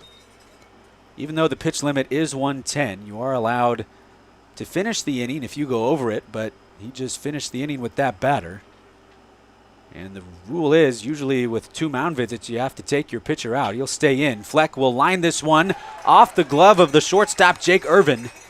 Bases will be loaded. It'll be a single for Ripken Fleck. That would have been a hard play to make. It's the 10th base hit. Bases are juiced once again. Yeah, Fleck hit that ball hard over to Jake Irvin, who reached his glove out, just couldn't grab it in. That ball was absolutely just flew off the bat of Fleck.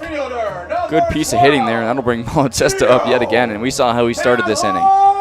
Fremont has batted all the way around. Started with a Malatesta double off the left center field wall.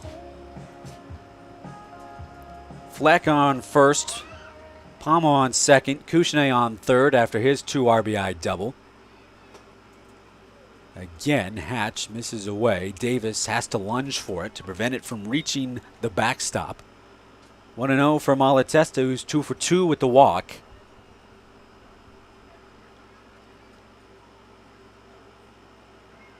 He'll leave that pitch low. It's now 2-0.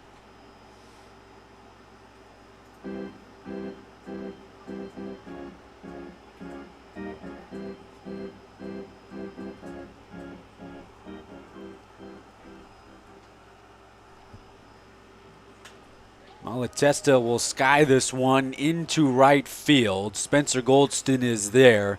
He'll put it into his mitt for out number 3. And finally, that inning that started to avalanche is stopped. But Fremont will head to the top of the 6th inning with a 4-run advantage. Yeah, great work there by Malatesta to hit another ball out. He started this inning, and then the rest of Fremont followed in suit, now at 10 hits and 7 runs in the day, thanks to that big inning there. We'll take this opportunity to thank our sponsors as we head to the top of the 6th. First, we'll thank Visit Fremont and Dodge County. Planning your next Fremont adventure? Visit Fremont and Dodge County has everything from local events and dining to outdoor fun and family attractions in the heart of Nebraska. Next, we'll thank Buffalo Wild Wings. Catch every big play at Buffalo Wild Wings in Fremont. Serving up wings, burgers, cold drinks, and non-stop sports action all week long. Stop by on East 23rd Street and make game day your favorite day of the week. Lastly, we'll thank Indra Mowing and Tree Care, LLC. Need your lawn looking game ready? Indra Mowing and Tree Care, LLC provides landscaping, tree care, and snow removal services across Fremont and the surrounding area. Give them a call at 402-720-5944 and let the pros handle the hard work. Top of the 6th inning, Darren Safransky will be back on the mound. The Fremont bats were pretty noisy in the bottom of that 5th inning. They were able to put 4 to the plate. They were able to bat all the way around the order. Started with Malatesta and ended with him. Safransky back to work, 2nd inning for him. He'll face off against the Salina offense for the 2nd time. There's the throw down from Leahy to second base. Spencer Goldston will be up first for the Sliders. So far, he's 1 for 2, a single and a flyout. Right fielder, number 15, Spencer Goldston.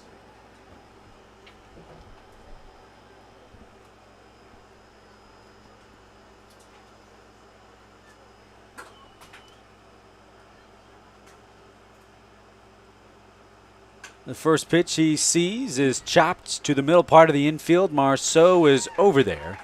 Makes the throw on the run. 1 pitch, 1 out. Efficient work there by Safransky in the Moo. Great turn and play there by Marceau. It took 2 big hops but ended up in his glove. Excellent work on the field and difficult play, but it's routine for a guy like him. Bring up Gabe Jackson 0 for 1. Sacrifice bunt and a pop-up. Safransky leaves a changeup too far outside. It's 1-0.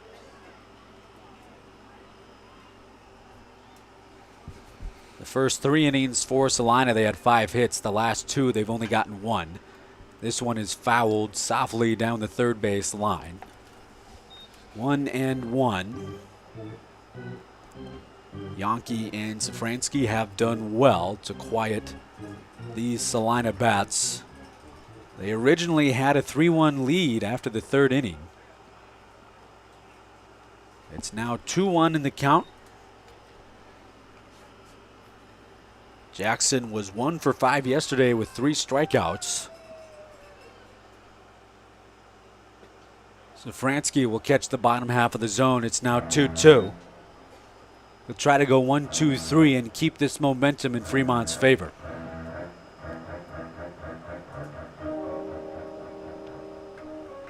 Two pitch, too far outside. It trails away. Full count. And all of Safransky's pitches have a lot of movement. That one ran way too far outside.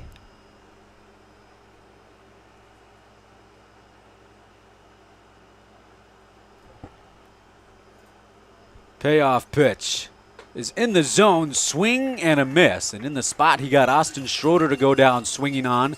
Same location, same result.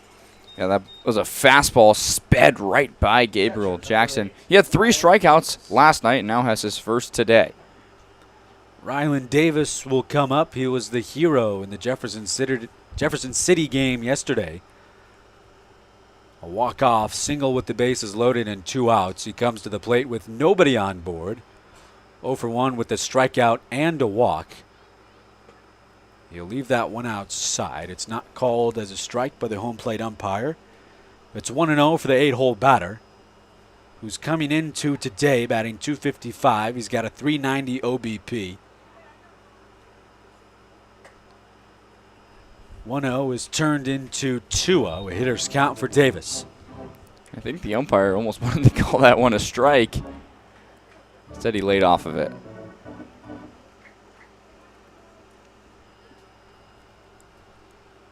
2-0 delivery. That one right down the pipe. 2-1 with 2 away. Safransky has looked solid on the mound in relief of Jackson Yankee. 2-1 pitch is left high. It'll turn into 3-1. Still a hitter's count for Davis.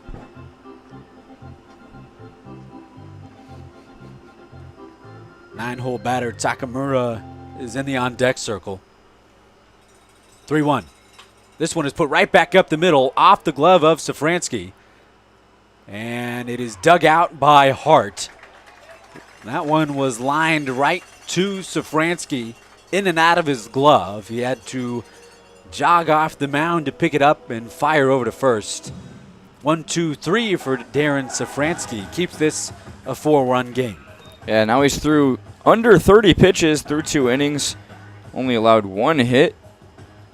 Only 1 base runner on was in that 1 hit and has 2 strikeouts. Solid work of relief here for Safransky, and Fremont will hope to ride him far into this one. We'll go to the bottom of the 6th. 7-3 advantage for the Moo. We'll take this chance to thank our sponsors. First, we'll thank Tommy's Express Car Wash. Need a quick clean before first pitch? Tommy's Express Car Wash in Fremont keeps your ride shining with fast, high-quality washes and free vacuums to finish the job. Next, we'll thank S2 Roll-Offs and Refuse. Tonight's game is brought to you by S2 Roll-Offs and Refuse, Fremont's local choice for trash, recycling, and dumpster services. From home cleanups to construction projects, S2 Roll-Offs keeps our community clean. Lastly, we'll thank Keel's Barbershop. If you're in need of a haircut, step up your style with Keel's Barbershop in downtown Fremont, delivering classic cuts, beard trims, and old-school barbershop service since 1974. It'll be a new man on the mound for Salina, number 44, Preston Sander. So far in the year, he's got 9 1/3 innings of work, 11.57 ERA, 6 strikeouts, 12 walks, and a 2.68 whip. This is his 9th appearance, one of the highest whips on this team, in fact, the highest, so he allows a lot of walks and hits.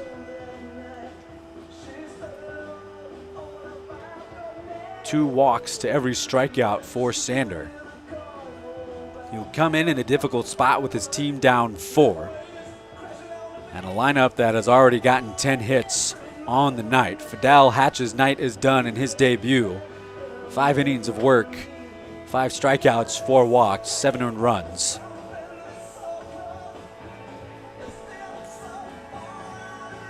The Moo will come back out on offense as Davis will throw down to second base.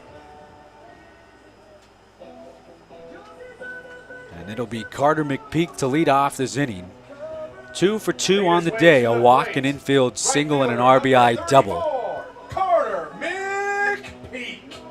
You look to keep this string of bats going for Fremont.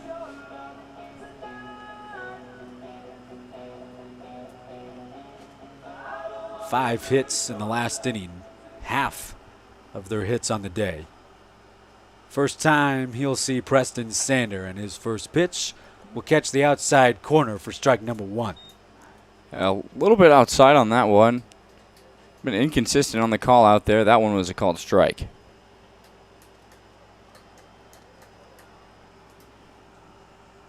McPeak will leave that one inside. Thought about it, decided against it. It's now 1-1.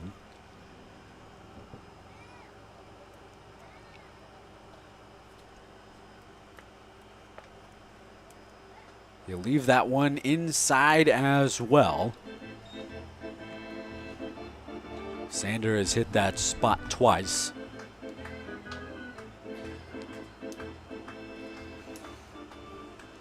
Here comes the 2-1 offering. McPeak will take a swing at it. It's off the end of his bat for strike number 2, foul. Yeah, he wanted to lay off that one, but at the last second decides to go. Got to it quickly, just was too far behind. Hit it hard, but foul.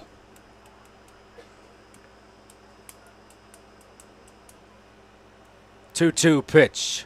He'll swing on and foul off. That one off the underside of his bat. It was an off speed from Sander. It'll stay 2-2 as he stays alive. Yeah, good for McPeak to work this first at-bat against Preston Sander for the Moo deep into a count. The 2-2 pitch will miss on the outside corner. It's a full count. 7th pitch of the at-bat coming up for McPeak.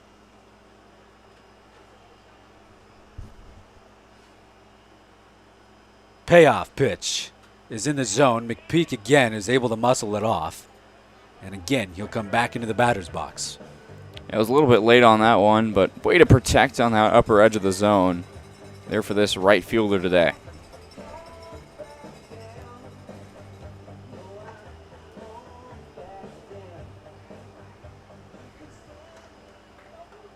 Eighth pitch from Sander. Catches the zone. This one is launched deep into left field. And it bounces in front of the warning track. The center fielder, Preston Giles, is there. It's another extra base hit for the Moo, their 3rd double. And McPeak had no extra base hits heading into the day. Now he has back-to-back doubles. After back-to-back hitless performances, he's rebounded strong. Pardon me, that is the Moo's 5th double of this night. Their 11th base hit. And it's another runner in scoring position for Fremont.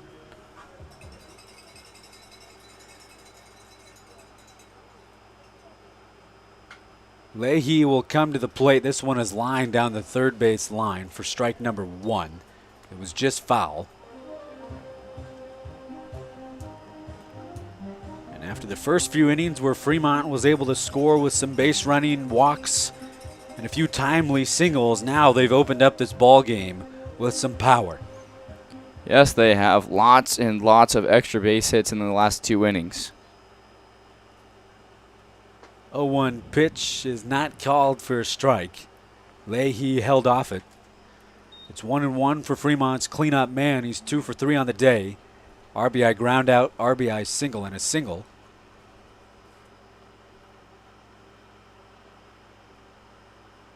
One pitch. Too far outside. Davis has to go out of the box for it. 2-1 for Leahy.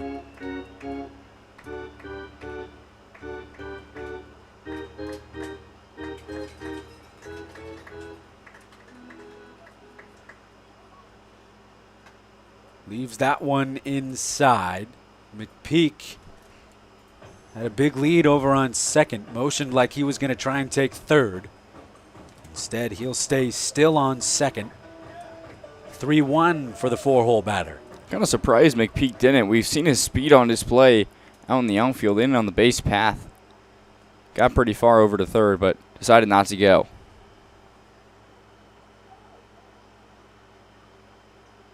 Time is called by the home plate umpire.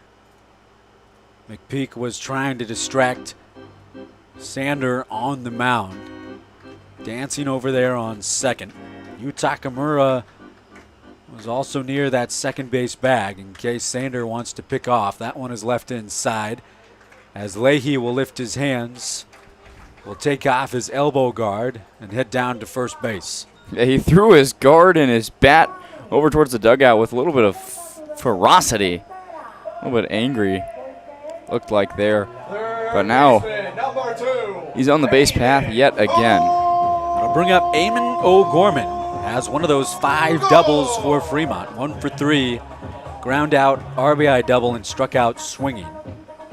Still nobody away, and another inning where Fremont gets 2 aboard with nobody out. The pitch on the inside corner is called for strike 1. 0-1 for O'Gorman. Gorman complained a little bit at that one. Thought it might have been a little bit high, I believe.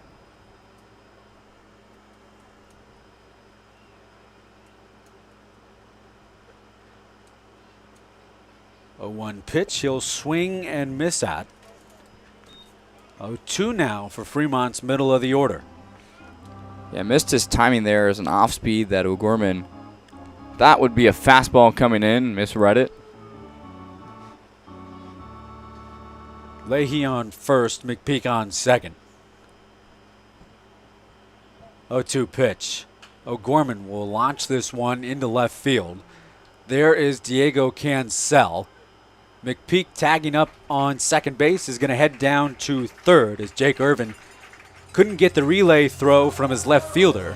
Runners on the edges with 1 away for Fremont in the bottom of the 6th. And that might have been a lucky break for Fremont. The throw from Cancel gave Irvin plenty of time to fire over to third and possibly get McPeak out, but it bounced out of his glove.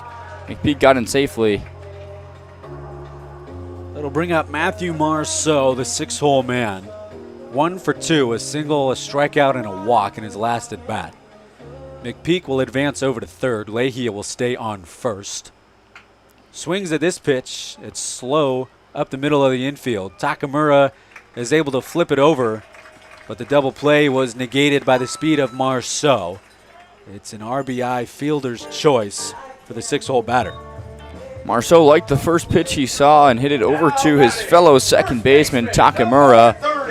Tried to turn 2 there, but Marceau, his speed has been on display in the field so far today, and he shows it on the base path. That'll bring up Harrison Hart, who's looking to wipe away the past 2 strikeouts. 0 for 2. Walked in his first plate appearance. Has not found his rhythm so far in his first day in the DBL. He'll leave that pitch low. It's called as strike 1.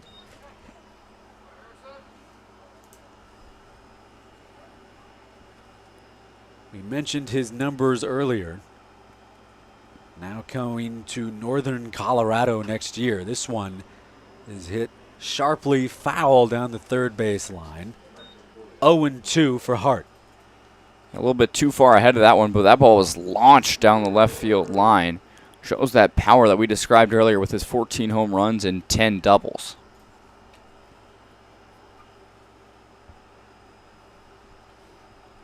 Here's the 0-2 with Marceau on first. Marceau is going to take second. The throw was not in time. Shortstop Jake Irvin had to get it in front of him, couldn't apply the tag. Another runner in scoring position for the Moo. And that throw was a little bit high from Davis. The fielder tried to tag Marceau down low, but couldn't get to it in time on that reach. 1-2 pitch. This one is cracked into left field, and it's going to be over the glove of Diego Cancel. He misread it. It's the 6th double of the day for Fremont. And there you go, Harrison Hart, an RBI double and your first base hit brings home a runner. Yeah, not too shabby. Cancel didn't have very much time to react to it. Thought it was coming right to him. Flew right over his head, though. He tried to jump up for it. Couldn't get to it. Hart's on with a double, and he brings in his first RBI and his first hit with the Moo. The 12th hit of the night for Fremont brings this score to 9-3. Cushionet back up, another man who's doubled tonight. Seems like every other batter has done so for this Fremont side. This one is going to be put foul down the third baseline. 0-1 for Cushionet as he swings at a first pitch strike from Sander. 2 runs have come to the plate in the bottom of the 6th inning.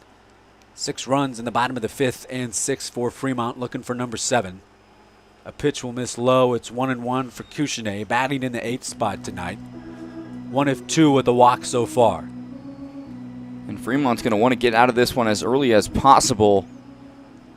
Looking like they're threatening for a 10-run rule. 1-1 pitch. Cushionet will swing and miss at the off speed. It's now 1-2.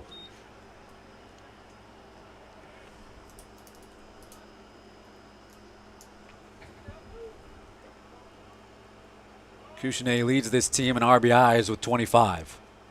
Came into tonight with 23. Stands still like a statue as he watches that one inside. It's 2-2.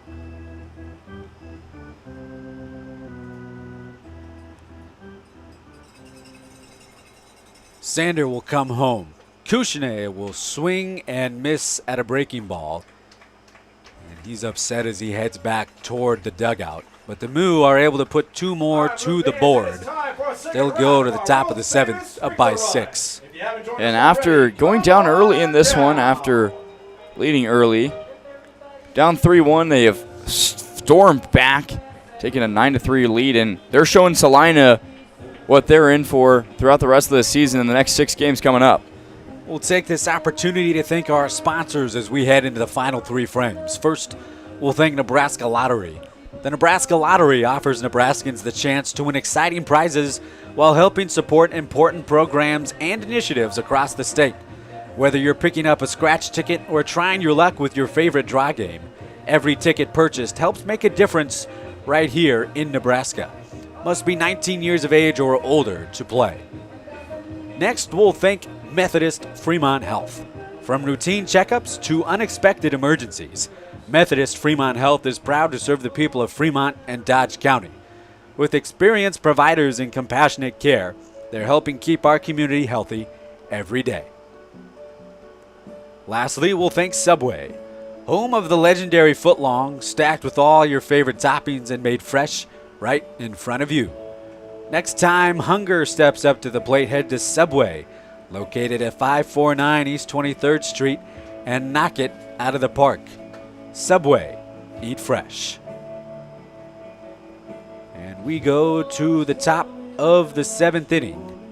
Fremont in control of this ball game, 9-3. 12 hits. And after 5 base hits in the first 3 innings for Salina, 1 in their past 3.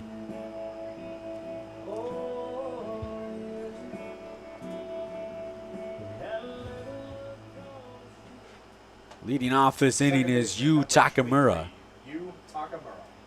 Safransky is still on the mound for Fremont.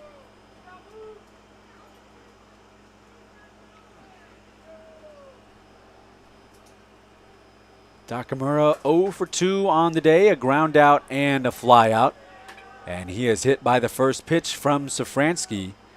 He'll head down to first base. It's a leadoff base runner after 1 pitch.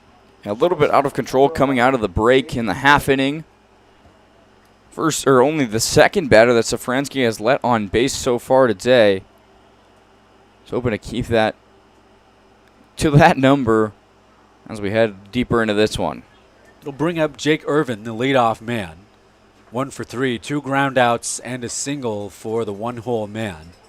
Safransky will miss high with a ball.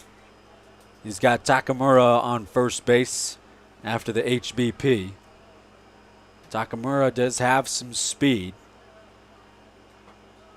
Did he go all the way around? Yes, says the home plate umpire. It's now 1-1.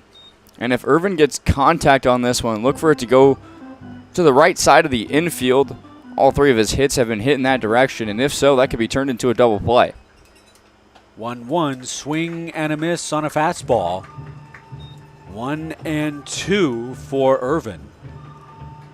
Was 2 for 5 with 2 RBIs yesterday night. Coming into today, batting .288. He's got a .418 on-base percentage. Just missed the outside corner. 2-2. On deck is Preston Giles. And a dangerous part of this lineup for Salina. If they want to try and get back into this game, this is the part of the frame to do it. This one is going to be roped into left center field. It's going to get down. Takamura heading on his way over to third. The throw into second base is on time, but the tag was not. It's going to be a double for Jake Irvin. And a hit by pitch and a double has Salina in position to crawl back into this game. That was a great slide from Irvin to get into second safely. Marceau was there with the tag, just couldn't reach out far enough on Irvin. Was already down and basically into the bag. Throw was on time and good work from Kushne. Just great base running there by Irvin. Runners on second and third with Giles up to the plate. 0 for 2 on the night. He'll foul off the first pitch he sees out of play. It's 0-1.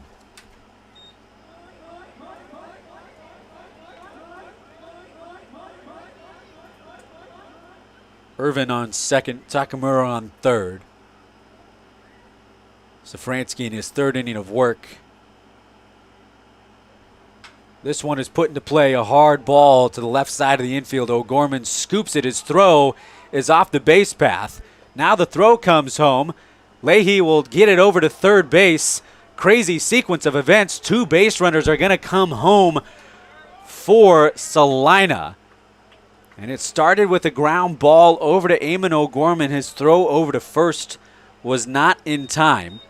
Or pardon me, was on time, was just off the mark. Harrison Hart then threw home. It was not in time. Leahy then threw to third. And it ricocheted off the glove of O'Gorman. It headed into the outfield, and 2 base runners scored. It's now 5-9 on a ball that should have been out number 1. Yeah, that was a very odd series of events, but it had Salina back in this ball game. Now only one swing of the bat would tie things here with a few more innings left. This ball is popped up into shallow left center. Fleck is there again. And Safransky needed that one. Yes, he did. And he hasn't given up an earned run yet, but he did just see 2 runs touch the base path. Got to stay confident and rely on his stuff because it hasn't been hit too well by Salina so far tonight. It'll bring up Diego Cancel, 1 for 3 with a homer. Who's feeling thirsty, Moo fans? Since he was able to lift that ball over the right field wall, his past 2 at-bats have been grounders. Giles sits on second base after the error that allowed 2 to come home for the Sliders. Safransky will miss outside to the cleanup man. 1-0.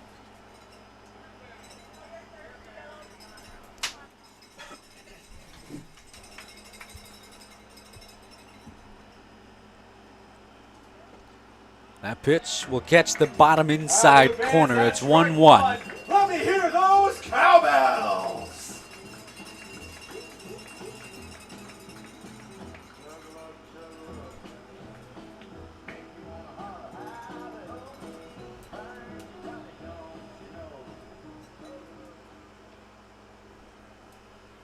One delivery is going to be sliced foul by Cancel. It's now 1-2. Good fastball there that Cancel couldn't time up, and this is a dangerous batter. We've already seen leave the yard once. Fremont can't afford Salina digging any closer. Both of these teams have a lot of fight. Salina doesn't want to go down. This one is put into play. And Marceau will hit the deck. It's an error by Marceau. Looks like his legs got tangled up and he hit the dirt.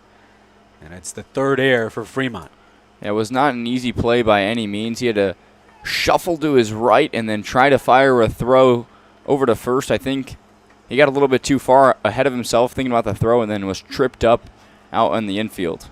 It'll prompt a mound visit from Thornhill. Runners are on the corners. And if it weren't for those 2 miscues, they could possibly be out of this inning and still up by 6 instead. Salina is threatening. They have 2 on the base path, 1 on first, 1 on third. Giles on third, Cancel on first, both of them because of errors. A throw by Gorman to third was off the base path.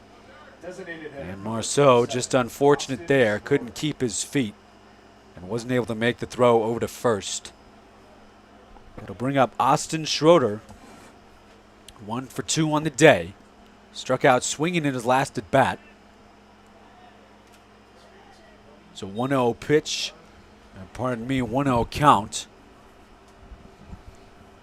Schroeder in the DH spot was 2 for 5 against Jefferson City. Coming into today, batting .261, .333 on base percentage. Wanted to put a bunt down, gets underneath it, and that's something you have to be careful about. You could pop it up to the catcher or possibly the pitcher, and instead of advancing the base runners, you get yourself out.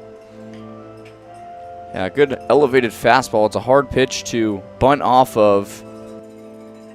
Schroeder's too far underneath it. 1-1. Runner's going to go. The bunt is put down and it's foul. Schroeder will have to go back to the batter's box. Cancel will have to head back to first. It's 1-2. And Leahy really wanted to fire that one over to first base. Knew he had an easy out there. Now steps back in behind the plate and has to watch at least one more pitch here to Austin Schroeder. And not a bad call from Matt Elliott to try and force this Fremont defense, which has looked suspect at times tonight, to try and make a play. 1-2. This one is going to be put into play. It's a slow ground ball. Fleck flips it over. It was offline, and Marceau is able to get there on the tag. A nice play. Could have resulted in 2. Would have been tough to turn. And another runner comes home for Salina. I think Ripken Fletcher's trying to get a little bit too fancy with that one. Saw the possibility of a double play, and so he just flipped it with his glove. Thankfully, though, Marceau was there, and he could tag the base runner out, but it's almost another error for Fremont. The lead has been cut in half. It's now 9-6.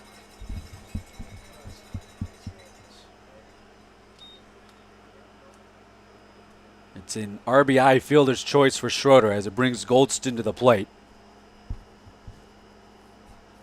He'll foul off that pitch. It's now 0-2. Goldston on the night, 1 for 3, single flyout ground out. An inning riddled with errors has brought Salina back into this game. 0-2. Catches the outside corner. My count was wrong. Now it's 1-2, pardon me. Leahy fired over to first base, was not in time.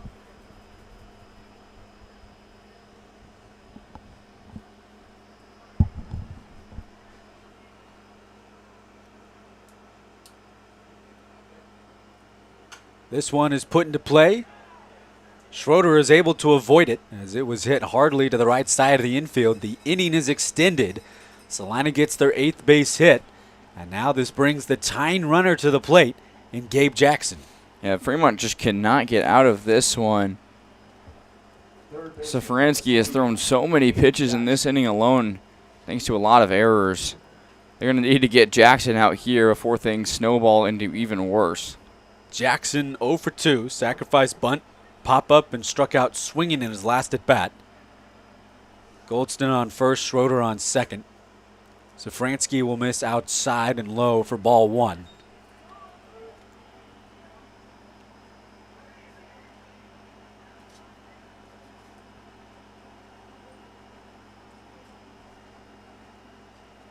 .1-0 pitch is going to be put into right field, and what a great play by Carter McPeak. He laid out like Superman and made the grab. What a nice web gem to end the inning and get out of some trouble. And Carter McPeak shows that he has his teammate Darren Safransky's back. He gets him out of this third inning. They're teammates at Augustana and now teammates on the Moo, and we're happy to have him here. We'll go to the 7th inning stretch. McPeak likely saved at least a run from coming home. 3-run advantage, 7th inning stretch. We'll thank our sponsors first before the Moo come back up on offense. First, we'll thank Subway. Subway is batting 1,000 when it comes to fresh flavor. Build your perfect sandwich, pile on your favorite toppings, and enjoy a meal made right in front of you. Visit Subway at 549 East 23rd Street. Subway, eat fresh. Next, we'd like to thank Raising Cane's. Whether you're celebrating a Moo victory or just working up an appetite at the ballpark, Raising Cane's is ready to serve. Stop by their Fremont location on East 23rd Street for fresh chicken fingers and a meal the whole family can enjoy. Lastly, we'll thank Fremont Family YMCA. Just like the Moo are staying active on the field tonight, you can stay active all summer long at the Fremont Family YMCA. Stop by North Lincoln Avenue for fitness, swimming, youth programs, and more for the whole family. Still in the 7th inning stretch as we wait for the Moo to come back out on offense. A game that looked like Fremont had in the books is now a lot closer than they'd like. 2 errors in the top of that 7th inning allowed 3 runs to come home. It's now 9-6. The lead was shaved in half.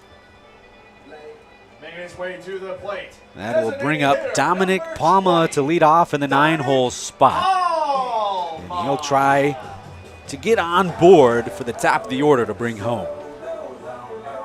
And Fremont saw Preston Sander pretty well in the last inning. They're hoping to replicate that here now with a cut-down lead. The first pitch is a ball. It's low. 1-0 for Palma.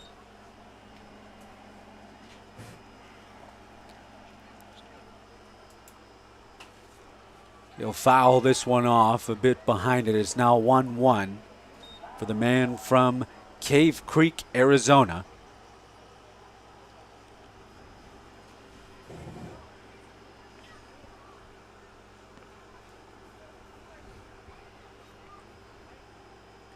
One pitch is left too far outside. Palma will stand in and take it. It's now 2-1.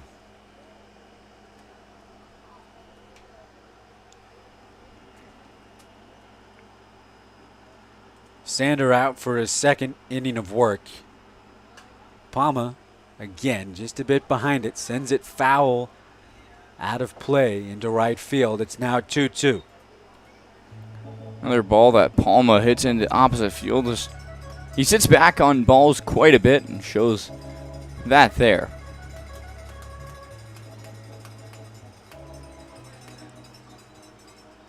Two pitch. And Palma is going to be rung up on a ball on the outside edge, called for strike 3. Yeah, I was on the outside edge, but I think that one was definitely over the plate. I'm not quite sure why Palma laid off that one. I think he was a little bit disappointed on that, and now he'll have to walk back to the dugout.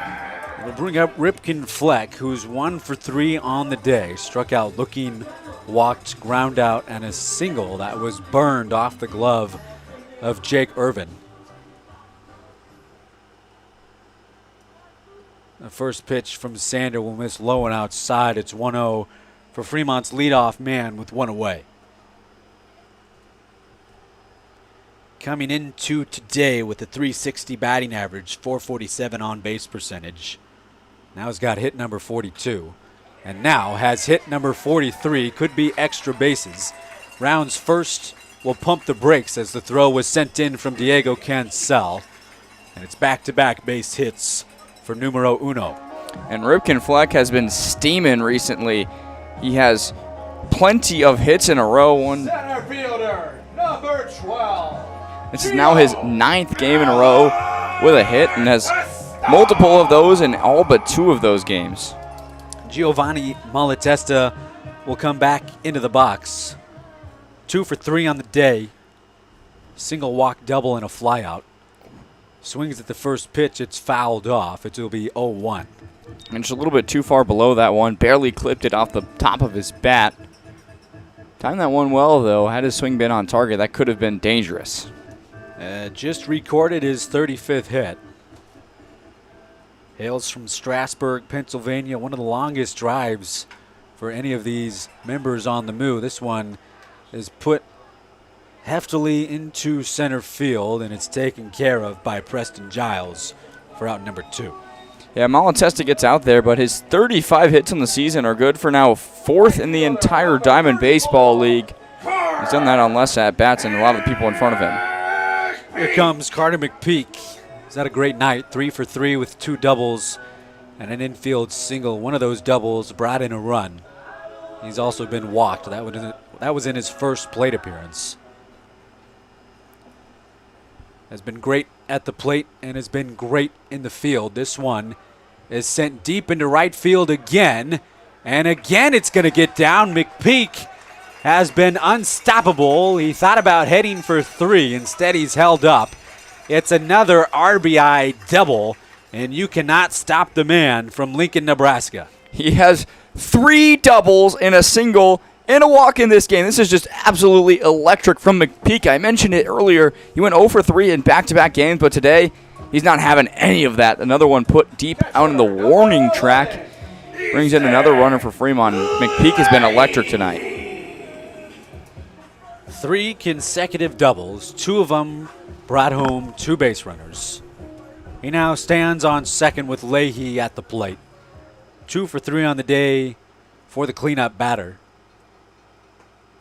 The lead is back to 4 for Fremont. It's 10-6. And after only getting 5 hits on Thursday against Sedalia, they've warmed up. They now have 14.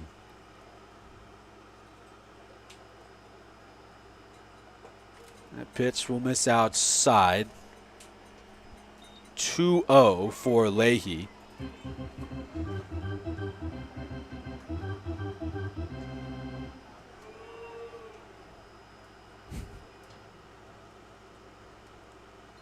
The delivery from Sander tries catching the outside corner. It's called as ball 3.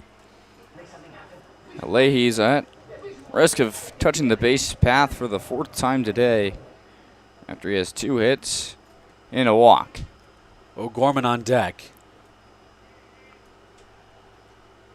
3-0 offering from Sander is low. 4-pitch walk to Leahy. Back-to-back free base passes for him. He'll head down to first as the inning extends and brings up the middle of the order. Yeah, and I said it earlier, Leahy was eager to go 5 for 5 heading into this day, but 2 for 3 with 2 walks as well as not too shabby. He also has 2 RBIs. O'Gorman steps into the left-handed batter's box for the 5th time. 1 for 4, a ground out, an RBI double, a strikeout, and a flyout. Carter McPeak on second after his RBI double brought home the 10th run. Leahy on first after the 4-pitch walk. First pitch to O'Gorman catches the outside edge. 0-1. I think O'Gorman's been a little bit hesitant in his past 2 at-bats. He struck out swinging in the second to last one and then flew out in his next, but has laid off a few pitches that are very hittable. 0-1 is way outside. Davis couldn't get it into his glove. Runners are going to advance. 2 in scoring position. And a chance for O'Gorman to bring them both home and reestablish that 6-run lead. And O'Gorman has 1 RBI already tonight on a double hit back earlier in the 3rd inning. He's second on the team with 21 RBIs and can tie up with Kushne here if he hits a bomb. Count is even at 1-1. He'll put this one in play. He was under it. And it's going to be taken care of by Gabe Jackson in the grass on the infield. The inning ends, but Fremont is able to plate 1 run. They'll take a 4-run lead into the top of the last 2 stanzas. Yeah, that 1 run may not seem too big, but extending that lead back up to 4 means at least that one swing can't take the lead. It has to at least tie it. Going to the top of the 8th, we'll take this opportunity to thank some of our sponsors. First, We'll think visit Fremont and Dodge County. There's always something happening in Fremont and Dodge County. Whether you're searching for great food, community events, unique shops, or outdoor recreation, you'll find plenty to explore right here in the heart of Nebraska. Next, we'd like to thank Buffalo Wild Wings. Fans, if you're not ready for the night to end after the final out, Buffalo Wild Wings has you covered. Grab a seat, order your favorite wings, and keep the sports action going at their Fremont location on East 23rd Street. Lastly, we'll thank Indra Mowing and Tree Care, LLC. Just like a ball field needs a grounds crew to keep it in top shape, your property needs the right team too. Indra Mowing and Tree Care, LLC provides lawn care, tree services, and snow removal throughout Fremont and the surrounding area. Give them a call at 402-720-5944. Top of the 8th inning. Again, it's a 4-run game between these two teams. First time that it's been more than a 2-run game after the 7th inning. Fremont back out on defense. Salina will be back up to the plate. And it is Safransky still on the bump. Longest outing he's had this year, his 4th appearance. He's already gone 3 innings. This is his 4th. He also has the most pitches he's thrown so far today. First time he's reached 50 at 51 so far in the night. He was charged with 3 earned runs in the last inning after a few errors. Second time he's given up multiple runs in one outing.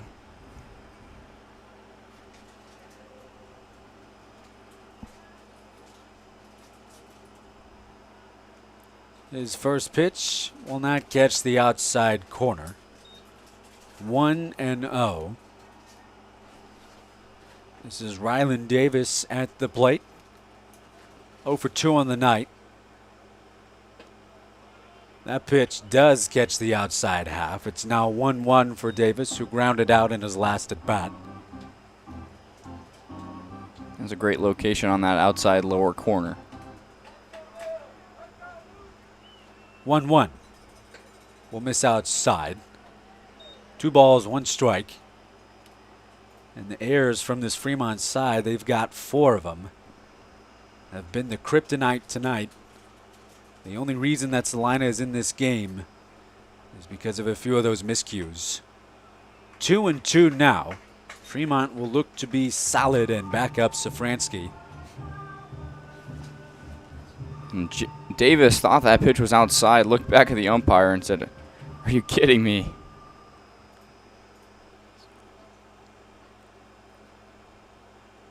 Two pitch. Does not catch the outside corner. Davis is able to lay off it. Full count for the 8-hole batter, who's looking to get on for the second time. Looking for his first base hit of today. He's got 12 on the year. Payoff pitch in the zone, and what a great diving grab by Harrison Hart. We saw a nice web gem from Carter McPeak in right field, and the first baseman makes a play of his own for the first out. Harrison Hart showed Fremont what his bat could do in the last inning where he hit that big double. This time he's showing that he's not too shabby in the field as well. He collects an out there on a nice diving play. That'll bring up Yu Takamura, 0 for 2. Ground out, fly out, and was hit by a pitch. Top of the order in the on-deck circle. Swing and a miss from Salina's 9-hole man. 0-1. He was behind on a fastball there. So Safransky now has him sped up. See what he has next in his bag of tricks. It's an off-speed pitch that's too far outside. It's now 1-1 with 1 away. Safransky looking to keep this 4-run game in favor of the home side. 1-1. Takamura will leave. Bottom outside corner is not called. It's 2-1. A little bit below that bottom edge of the zone there from Safransky.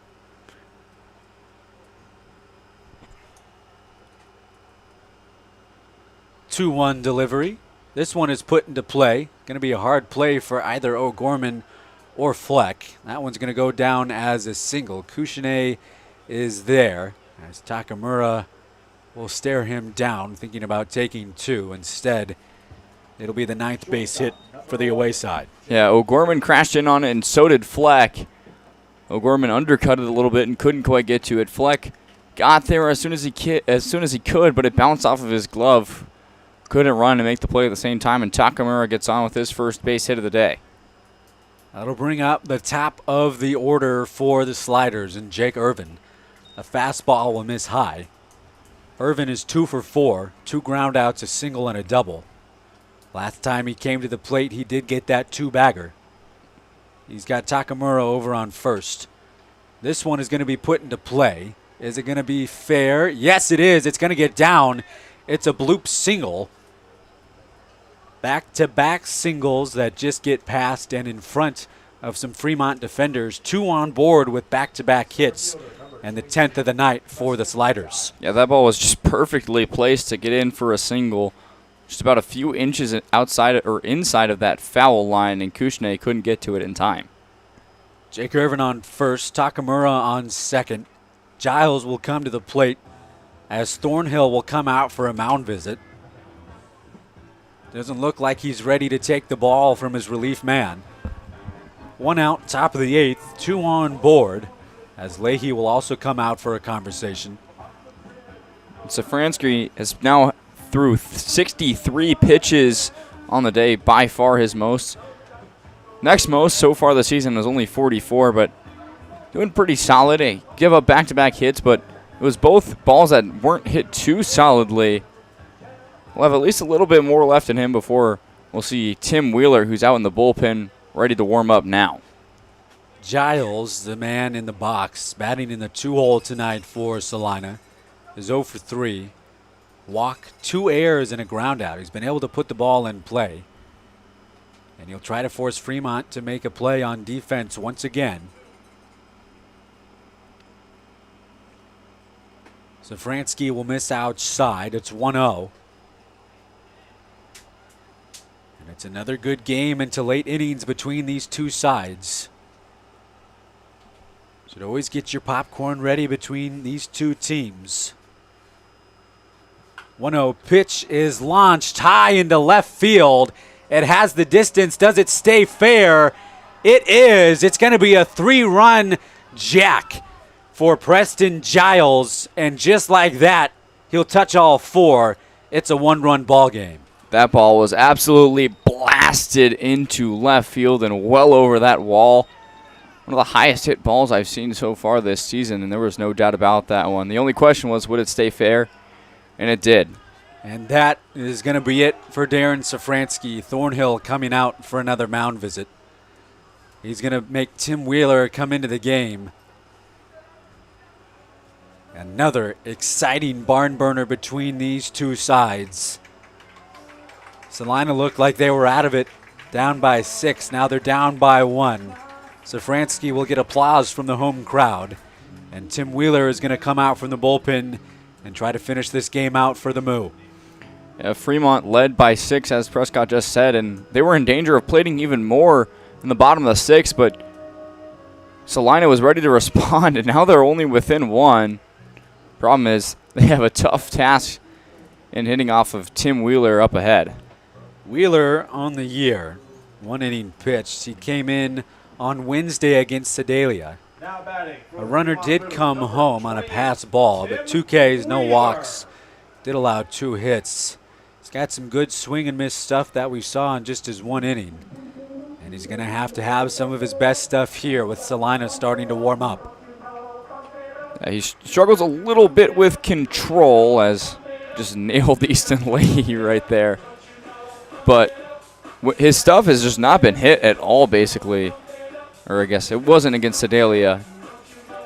We'll see if Salina can take advantage. And Leahy still in pain. That is always tough, especially when you're just warming up. You get beamed in a spot you're not protected at. Thornhill is going to come out and check on him. Looks like it hit him in the right leg. Like you said, Wheeler does have some high heat. And he's still in pain. And you do have a backup catcher in Evan Andrevitt. I don't think you want to take Leahy out of this game, though. He's been a great bat. Maybe he'll get looked at by the trainer. She's going to come out and take a peek. If I had to guess, though, I think that's the end of Easton Leahy's night. He looks like he's in a lot of pain and has been hit by a few pitches on the batting end. He was hit in back-to-back days against Hastings earlier on in this season. It doesn't want to jeopardize anything before the fall season at Wayne State. And here comes Evan Androvitt. So unfortunate for the Moo. Easton Leahy hit by a pitch in a warm-up from Tim Wheeler. Might have some of the fastest stuff in this bullpen for the Moo. He'll go to the dugout, get checked on by the trainer. He's a tough kid. He'll be okay. He's not going to return to tonight's game, or maybe we shouldn't speak too soon, but it looks like his night might be over. Wheeler will continue warming up. He'll face off against Caden Tuck. And this game has changed in the blink of an eye. Yes, it has. Especially now with Leahy out. That's a big bat that Fremont's losing out on. He was the second to last batter to bat for Fremont, so who's to say he would even have batted again in this one. But still, not somebody you want to lose. He's been excellent on the backstop. We saw Androvitt make a few questionable plays the last time he played against Sedalia.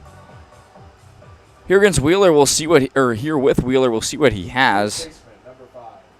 But as you said, Wheeler has some of the best velocity on this squad. He stands up on the mound at 6'7", 240 pounds. Big frame there. His first pitch to Tuck is outside and high. It's 1-0 for a batter that's gone 2 for 4.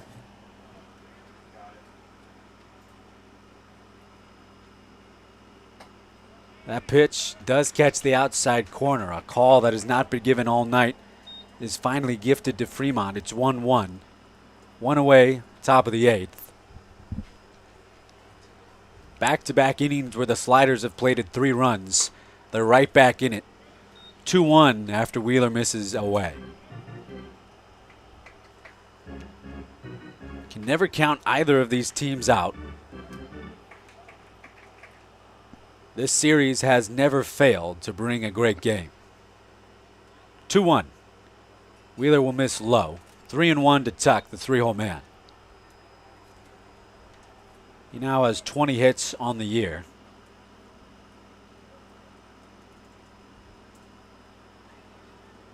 Popped up in his last at bat. He's got Cancel and the on-deck circle. 3-1 delivery. It does not catch the outside corner. Wheeler will come in, walk his first batter with 5 pitches. Yeah, unfortunate there by Wheeler. He's given up a few base passes and did so against Sedalia, and he can't really afford to. With Fremont only leading by 1, he's got to tighten up a little bit if Fremont wants to hold on and he wants to keep his save. Diego Cancel will come into the game, come up to the box. 1 for 4. Hit a home run in his first at bat. Since then, 3 groundouts. That pitch misses low and away. It's 1-0.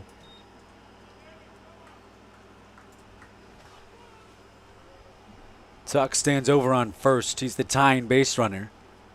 Cancel the go-ahead man. 1-0 pitch. This one is going to be put foul slowly down the first base line. Hart will let it go under his glove. It'll be 1-1.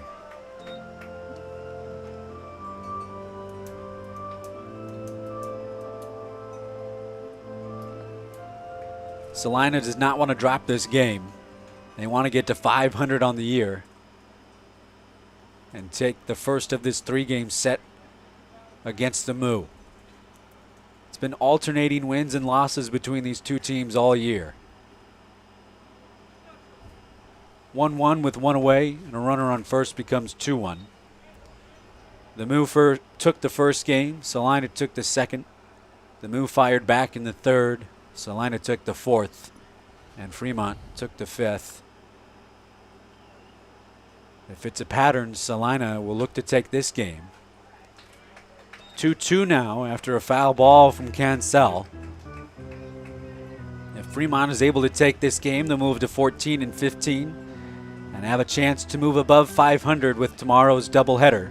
And big news for both of these squads who are hunting to that second place position. Grand Island fell 8-3 to Hastings earlier in this one. The top few spots in this Diamond Baseball League will be tough. Put into play. Hart fires over to second base. Fleck fires down over to first. And that is a great play. 3-6-1 double play as Tim Wheeler lets out a roar. He liked that DP. And it ends the inning and keeps this a one-run ball game. We'll go to the bottom of the 8th. Fremont trying to distance themselves yet again. Yeah, that double play was turned so quickly and in such a big spot. This one, only a one-run ball game. Second double play converted by the Moo tonight. Gets out of a big spot. Bottom of the 8th, we'll thank our sponsors first. We'd like to thank Indra Mowing and Tree Care, LLC. Just like a ball field needs a grounds crew to keep it in top shape, your property needs the right team too. Indra Mowing and Tree Care, LLC provides lawn care, tree services, and snow removal throughout Fremont and the surrounding area. Give them a call at 402-720-5944. Next, we'll thank S2 Roll-Offs and Refuse. Just as a good defense keeps the field clean, S2 Roll-Offs and Refuse helps keep our community fresh. From recycling and trash collection to roll-off dumpsters, they're proud to serve Fremont and the surrounding area. Lastly, we'll thank Tommy's Express Car Wash. Fans, if your vehicle has picked up a few more hits than you'd like lately, stop by Tommy's Express Car Wash. Their quick, high-quality washes and free vacuums will have your ride looking like it just came off the showroom floor. Bottom of the 8th inning and a one-run ball game after the 3-run shot from Preston Giles. The Moo will be back out on offense. There's the throw down. Sander still on the mound.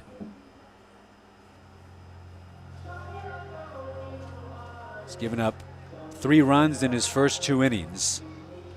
Second baseman, number 17, Matthew Marceau. Marceau will come up to the plate. Last time he was there, he had an RBI fielder's choice.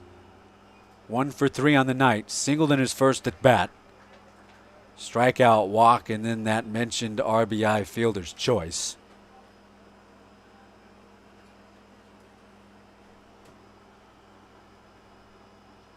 Leaves that pitch inside.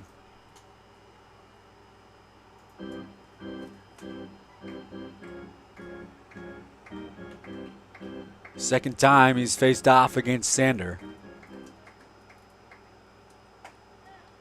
That one is called as a strike. And now it's 1-2.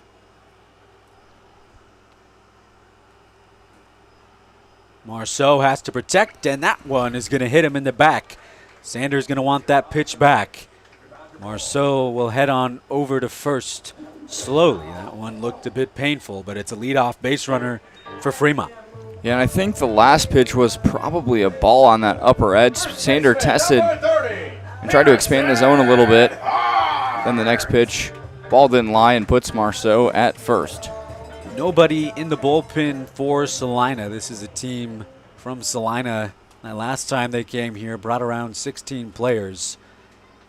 Matt Elliott doesn't have a lot of arms to go to, similar to what Fremont had earlier in this season. They'll have a lot of pitchers returning tomorrow. Hansen will be back. Fraley will be back. Thornhill will have a lot of pitchers to use. And it's nice, even though there's 2 games, it'll be shortened. 2 7 innings. 0-1 for Hart is left outside. Now it's 1-1. Hart on the night is 1 for 3. Walk, 2 strikeouts, and an RBI double last time he came to the plate. Hit one right over the left fielder, Diego Cancel. Marceau's going to head over to second base. There's the throw from Davis. It's on time. The tag is not. It was a nice throw from Davis. Yu Takamura was there, but Marceau slides in safe, and he swipes a bag. Yeah, it was a very nice stolen base, a nice slide from Marceau. He was on the right side of the bag where it was a long reach for Takamura. He also did well to stay on base while he was off balance to make sure he wasn't tagged out afterwards. Runner in scoring position, 2-1 count for Hart. That pitch is low and inside. It's 3-1. A chance for Hart to make more of an impact. And the only prescription is more cowbell.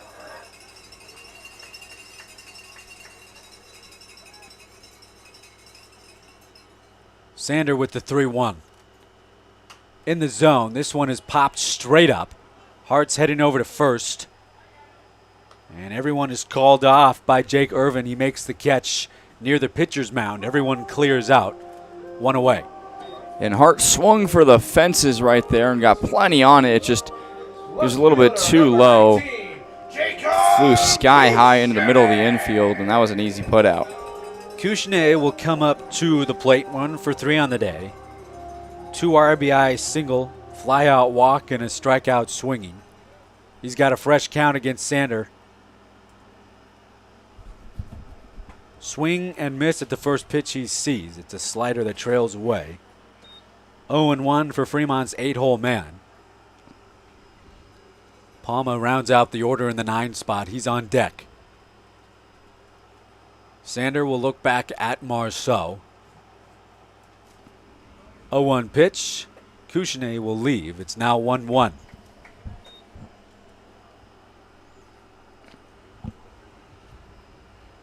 Kushne coming into today batting .234, 367 OBP. He's now got 16 hits. He leaves that one inside. Another good eye. 2-1.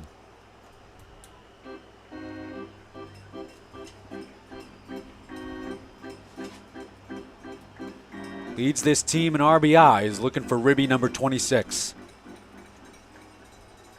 2-1 pitch. Again is left outside by Kushne. After the first pitch strike, he's watched all 3 balls miss the zone.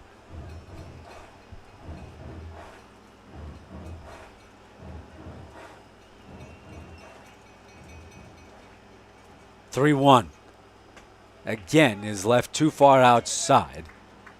He'll throw his bat and his elbow cover over to the dugout. He'll head down to first with a 5-pitch walk. Great work there by Kushne. Doesn't always get too many walks, but has 2 on the night, and that's in a big spot, especially with only a 1-run cushion against a dangerous team like Salina. 2 runners aboard. Dominic Palma up to the plate. It's been a quiet night. Double play, 2 strikeouts, and a walk. 0 for 3.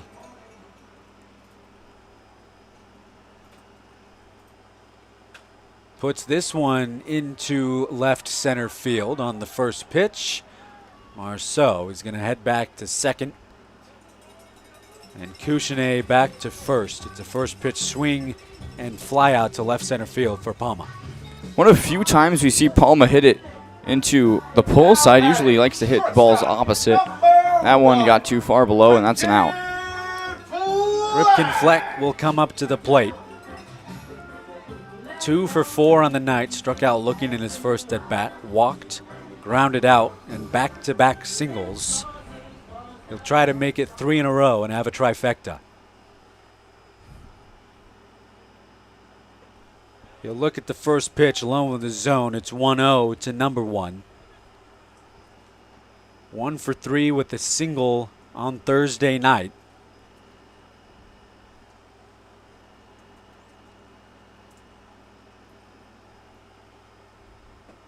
That one again, same location, same call by the home plate umpire. It's 2-0. A count you don't want to give to Fleck. No, you definitely do. And as I said, he's on a 9-game hitting streak. Has 2 of them today. 2-0 pitch with 2 aboard. Again, left low. That one inside that time.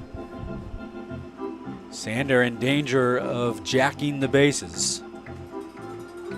And brings up another batter that's been dangerous all season long, Giovanni Malatesta. 3-0 pitch. That one is in the zone. Fleck will be ready to swing. Expect a big swing here, too, from Fleck. He's got Marceau on second, Couchounet on first. 3-1. Fleck will put this one foul. He was ready to swing. He was just a bit early. It'll be a full count. Yeah, I got every piece of that ball in his barrel with a big swing, as I just said, but it was too ahead of that off-speed pitch.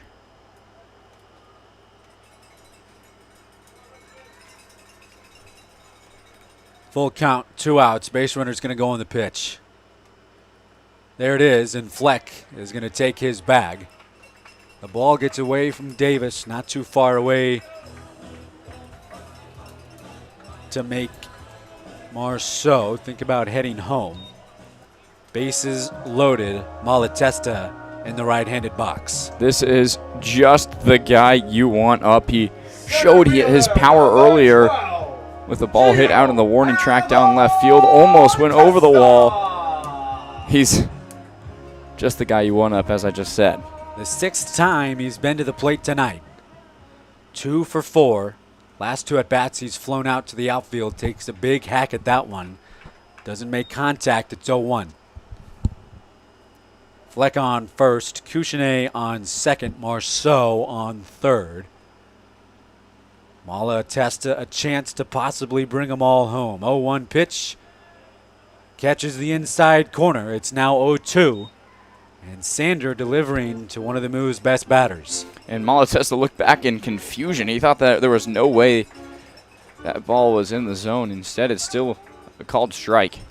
Looking for hit number 15. Malatesta is going to go down swinging. Ryland Davis squeezes the pitch from Sander. And while the Moo threaten, sliders are able to get out of it. We'll go to the top of the 9th inning and a 1-run ball game. Wow, we're in for some heat here in the 9th. Great out there from Preston Sander to get one of the best batters in the Diamond Baseball League out swinging. We'll go to the last frame. Before we do, we'll thank our sponsors. First, we'll thank Keel's Barbershop.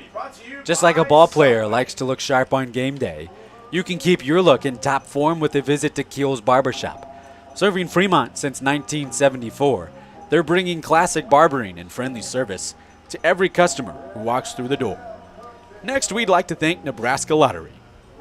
The Nebraska Lottery offers Nebraskans the chance to win exciting prizes while helping support important programs and initiatives across the state. Whether you're picking up a scratch ticket or trying your luck with your favorite draw game, every ticket purchased helps make a difference right here in Nebraska. Must be 19 years of age or older to play. Lastly, we'll thank Methodist Fremont Health. When it comes to caring for the Fremont community, Methodist Fremont Health is here 24/7 with trusted doctors, nurses, and healthcare services for patients and families across Dodge County. Compassionate care, close to home. 25 combined hits, 19 combined runs. Both of these teams fighting for that third place spot in the DBL with about a third of the season left to go. Two teams that always battle, and again, it's coming down to the last inning. 2 of these 5 games have come down to the last hit. 2 walk-offs. Will there be another one tonight, or can Tim Wheeler shut down the sliders? I don't know, but I am on the edge of my seat for the end of this one. Super excited for this tough battle between 2 of the best squads in the Diamond Baseball League. 6 runs in the past 2 innings for Salina. Austin Schroeder at the plate. 1 for 3, a single hit by pitch, strikeout, and then an RBI fielder's choice. Wheeler delivers a fastball on the inside corner low for strike number 1. Good location on that inside corner. Really likes to hammer that inside of these right-handed batters. The next pitch nearly in the same spot. It's called different. It's a ball. Wheeler was able to get out of the top of the 8th with a 3-6-1 inning-ending double play. And he was pumped up for it. 1-1. Schroeder is going to put off the bottom of his bat foul down the third base line. It's 1-2. He barely made contact with that one. Now I'm looking for Wheeler to hammer his fastball for the rest of this at-bat. It's usually his go-to pitch. He'll face off against the middle of the order. Schroeder in the 5 spot. 1-2 pitch is too far inside. 2-2 now. That is Andrevitt behind the dish for the Moo, coming in to replace Easton Leahy. In the top half of that 8th inning, he took a pitch on a warm-up from Wheeler. As we've said, he's a very resilient player. He's been hit by a few pitches this season. His night is over as Wheeler bounces one, and this one heads all the way over the netting. I don't know if I've ever seen that, a pitch that hits the dirt and then goes all the way over the netting. I think that caught a piece of Andrevitt, too. I'm not sure quite where that was, but yeah, that was unlike anything I've seen before. It was almost like a foul tip. That ball was zooming off the floor. Gives you an indication of how fast he throws. 3-2 is going to be put in play. This one along the dirt and the grass in the infield. Marceau is there to make sure it doesn't go past him. One away on a full count pitch. Good work from Wheeler. And Marceau barely had to move on that ground ball. He took a short hop to his right and puts it away for out number 1. Big get there early here for Fremont. Brings up Spencer Goldston, 2 for 4, 2 singles, a fly out, and a ground out. He'll come to the plate with nobody on board, and Wheeler misses way over the glove of Andrevitt. It's 1-0.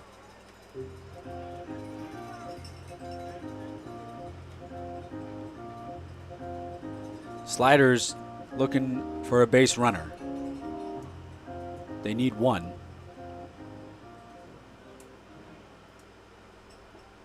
1-0 from Wheeler.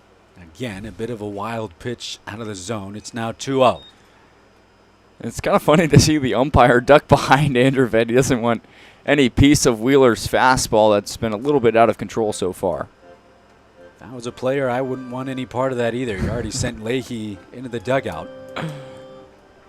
2-0.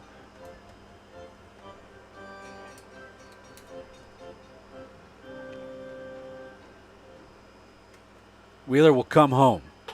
Again, misses high. You don't want to give a free base pass. Everything you want to try and be earned from the sliders. Got a ground out from Schroeder. 3-0 pitch. Wheeler delivers into the zone. 3-1 now, and Goldston will be ready to swing.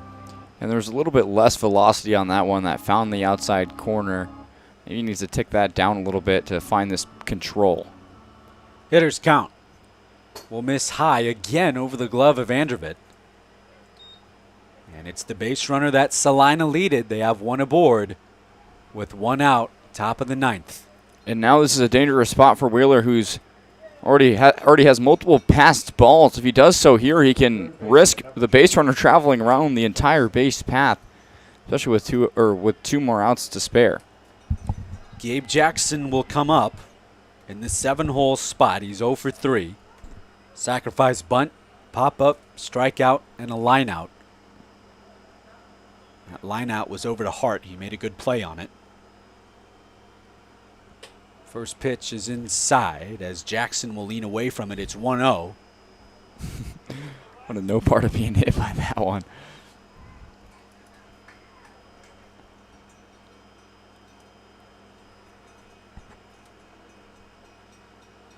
.1-0 delivery. Again is inside. 2-0 now. Wheeler has to be careful. And that is going to cause a mound visit from Thornhill. He's going to come out and have a conversation. Wheeler so far has been a bit over the place. Hasn't been able to find the zone consistently in his second inning of work. And I wonder what Thornhill's next course of action will be. I assume he's going to ride with Wheeler for a little bit longer, but if this at-bat is another walk, will he opt for another pitcher in his mound? I guess I don't even think there's anybody left in the mound, so will he go to maybe Matthew Marceau or Ripken Fleck, who we've seen in relief after this? It's going to be a tough spot. Yeah, I don't think he has anyone waiting in the wings either. think the three pitchers tonight were Yonke, Safransky, and Wheeler. If he has to, he might use a position player. We'll continue play. It's 2-0, 1 out, top of the ninth. Goldston over on first, trying to tie this ball game up. And after the mound visit, Wheeler delivers low. It's 3-0. Another 3-0 count for a Salina batter. Jackson is the go-ahead. Goldston is the tying. Too far inside. It's a 4-pitch walk. 2 aboard, 1 in scoring. And a chance for Rylan Davis, the man who walked it off yesterday, to tie this ball game or take the lead.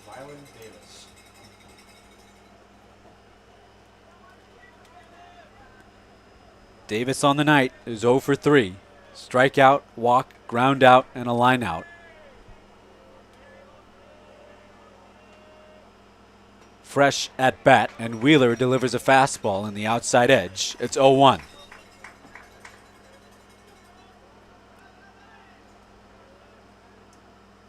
Davis will call time. He'll step out of the box.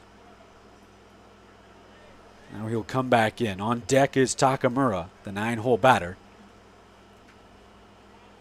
Wheeler hoping for a game-ending double play. Got one the first time he came out on the bump. 0-1 is fouled off. It's now 0-2. Wheeler doesn't often come home with some off-speed, but it might be a good chance to utilize that selection in this next pitch. Yeah, and Davis was just too far behind that fastball. I wonder what his approach is here at the plate, if he expects an off-speed or will just sit on anything. Jackson on first, Goldston on second. 0-2 pitch. This one is going to be put into play. Double play opportunity, and it gets past the glove of O'Gorman.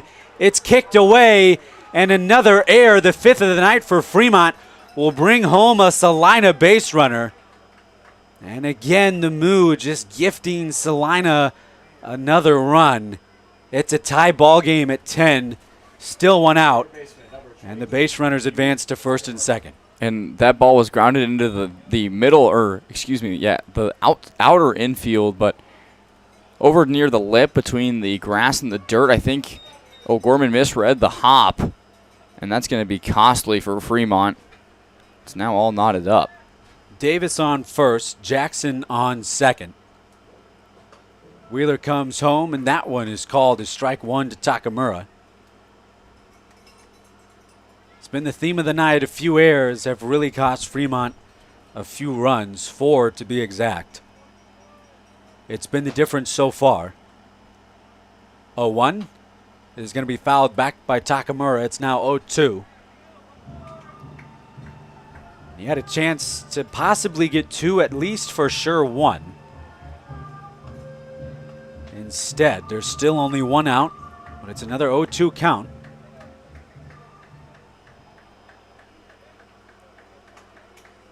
Wheeler will come home.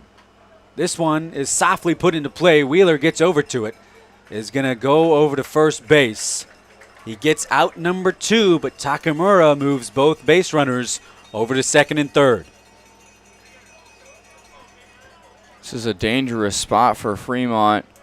Wheeler can give, if he gives up 1 more run, they're going to have to score at least 1 more time in this next inning. A lot of high pressure for Fremont's bats who've been halted. The good thing, though, is that Preston Sander is pretty deep into this one. They're seeing him, they've seen him already a few times, so their bats could be solid. But first, their defense has to get out of this. Wheeler's first pitch to the leadoff man, Jake Irvin, is in there for strike 1. Irvin on the night is 3 for 5, 2 singles and a double. 2 of those hits have came in his past 2 at-bats. Can he deliver again for Salina? Swing and a miss. A nice delivery from Wheeler, another 0-2 count. After being down by 6, Salina has scored 7, while Fremont has put just 1. 0-2 pitch is too far inside. It's 1-2 now. It's good news for Wheeler. He's got a lot of pitches to work with. Gave up 2 walks in this inning, one of which was Goldston, who ended up at home. Jackson on third, Davis on second. Wheeler's going to step off, calls his own time. Takes a deep breath. Trying to go to the bottom of the 9th with a tie game. 1-2 is going to be softly put into play, and it just bounces foul off the grass. Hart was barreling toward it, but Irvin will stay alive and go back to the batter's box. A lucky break there for Salina. Irvin will stay alive, but is still in a dangerous 1-2 count here against Wheeler. Salina trying to retake the lead. It'd be their first since their 3-1 lead after the top of the 3rd. Another 1-2. This one again put about in the same spot. Hart is there. He calls off Wheeler.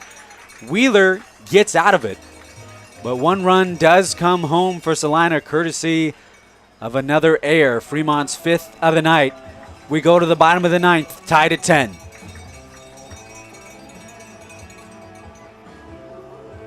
As we wait for the Fremont offense to come back out for a chance to walk it off, we'll thank our sponsors. First, we'll thank Subway, home of the legendary footlong, stacked with all your favorite toppings and made fresh right in front of you. Next time hunger steps up to the plate, head to Subway, located at 549 East 23rd Street, and knock it out of the park. Subway, eat fresh. Next, we'll thank Raising Cane's. Tonight's game is brought to you by Raising Cane's, serving hot chicken fingers, fresh Texas toast, and quality meals made fresh every day. Stop by their Fremont location on East 23rd Street and grab a meal after the game. Lastly, we'll thank Fremont Family YMCA. Looking to stay active this summer? Visit the Fremont Family YMCA on North Lincoln Avenue, offering fitness, youth programs, swimming, and more for the whole family. Salina back out on defense, trying to keep this a tie ball game at 10 apiece.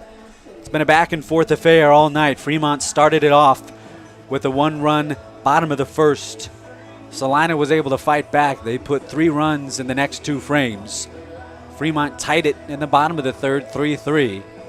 They had a big next 2 frames in the 5th and the 6th. They were up 9-3 as they headed to the top of the 7th. 7 runs in the next 3 innings from Salina got them tied at 10 apiece. 14 hits for the Moo, 11 for Salina. The difference has been the Airs with 5. But the Moo will have the best batter of the night up to the plate first in Carter McPeak. 4 for 4 with 3 doubles. Yeah, this is just the guy you want up to the plate in this situation, especially tonight. He's been absolutely electric, and he's hitting balls pretty hard. Couldn't even leave the yard. Sander back up to the plate, or mound, I should say. 4th inning of work for Sander. His first pitch misses high for ball 1. Matt Elliott only using 2 pitchers tonight. Still nobody in the bullpen. 1-0 is going to be put again as a hit for Carter McPeak off the end of his bat. He gets it into right field for his 5th base hit of the night. Absolutely just electric work here from McPeak today. And now his fellow newcomer, Andrevet, is up to the dish. And McPeak looked a bit gimpy heading over to first base. A new base runner for the Moo. It'll bring up Easton Leahy. That is Wyatt Throckmorton on first base. He's one of the best overall players on this team. Can pitch, can bat, and can play in the outfield. Now stands on first base with Leahy at the plate. He'll square around to bunt. Puts it down. Oh, no, that's Andrevet at the plate. Pardon me. I forgot that Leahy went out with an injury. tried to put down the bunt. It's foul. It'll be 0-1. That's one of, I mean, that's I think the first time I've seen Fremont try to lay off a bunt so far this season. It's in a big spot. We'll see what he comes back with. You want to try to move the base runner over into scoring position. First time that Andrevet has been to the plate tonight. We'll see if he squares around to bunt again. Third base is in. He does. He's showing early. And again, it is put just foul. Gabe Jackson would have been there to quickly fire over to either second or first. It's now 0-2, and Andrevet is going to have to swing unless he wants to risk it and foul a bunt off, which would count as strike 3.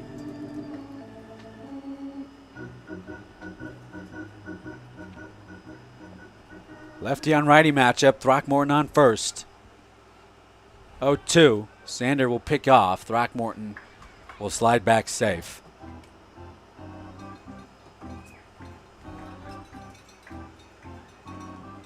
Andrevet on the year batting .333, 500 on base percentage, 2 hits and 3 RBIs. He's got an 0-2. Sander delivers, it's too far outside. Davis would have been ready to fire down to second if Throckmorton had decided to swipe it back. A good pitch out there. Can afford it in an 0-2 count. Making sure Throckmorton doesn't try anything.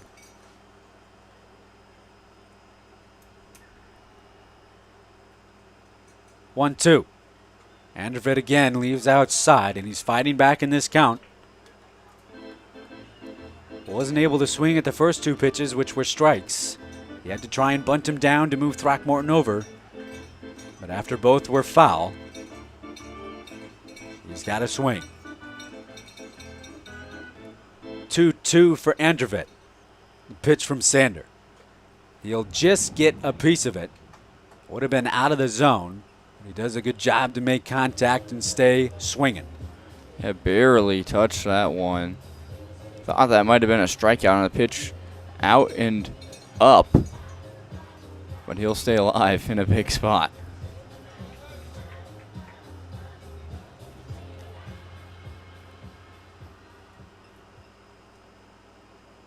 Two. Andrevet again does a good job and has a disciplined eye. Full count. Sander in danger of putting 2 aboard with nobody away. And it doesn't look like Elliott is going to have anybody in the bullpen to come out and save him.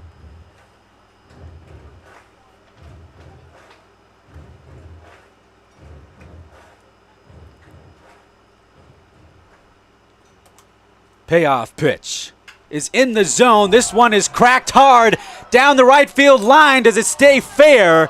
No. If it would have been fair, it would have been a walk-off 2-run home run for Andrevet. Feet foul. You could hear the gasps and groans from this crowd. They thought that was the ball game. Instead, Andrevet will go back into the batter's box. My goodness, that ball was just murdered out to right field, just barely outside of that foul pole. Holy. Still a 3-2. Sanders delivers. This one is put into center field. It gets down. Evan Andrevet, after nearly ending the game with the home run, slices one into center field after being down by 0-2, fights back, puts it into center, 2 aboard with nobody away. Wow, what a big at-bat there from Andrevet. Went down 0-2 after squaring off 2 bunts foul. Now he's on base and moves Throckmorton into scoring position. And the Sliders defense will call time themselves. Thornhill will come talk to O'Gorman, Marceau, Throckmorton, Henry, and Andrevet, the man who just lined a single into center. Poked it out to Preston Giles. They had no chance to make the play. And we'll see if Thornhill will try to put down a bunt here. O'Gorman, 1 of 5 on the night. Wouldn't be too bad of a play if O'Gorman can try and put one in fair territory and let Throckmorton and Andrevitt advance. First and third base are in for the Sliders. They're thinking the same thing. Here's the pitch from Sander. O'Gorman does square around, puts this one down the third base line, and it's foul. That would have been a great bunt. O'Gorman was definitely going to be safe. Instead, it trickles foul once again for the Moo. 0-1 for the middle of the order. Yeah, that ball was bunted pretty hard down the third base line. That might have been almost towards that third base bag, but it was out of reach for everybody over there. Could have for sure been safe, as you said. Throckmorton on second, batting or running in place of Carter McPeak, who singled to start off this inning. Andrevitt over on first. O'Gorman will square around to bunt again. And the wheel play was on for the Sliders. The third baseman would have crashed in the shortstop. Jake Irvin was trying to head over down to third base. Still a force out over there. 1-1. O'Gorman again squaring to bunt. He'll leave that one outside.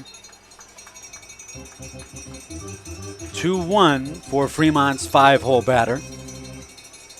Still nobody away in the bottom of the ninth.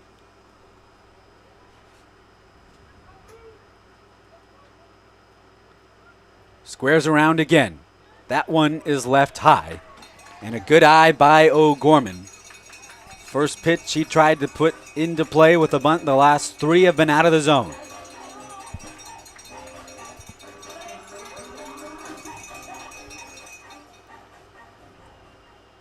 Again he squares. That one is called as strike 2. He thought it might have been ball 4. And now he's got a swing. Wow.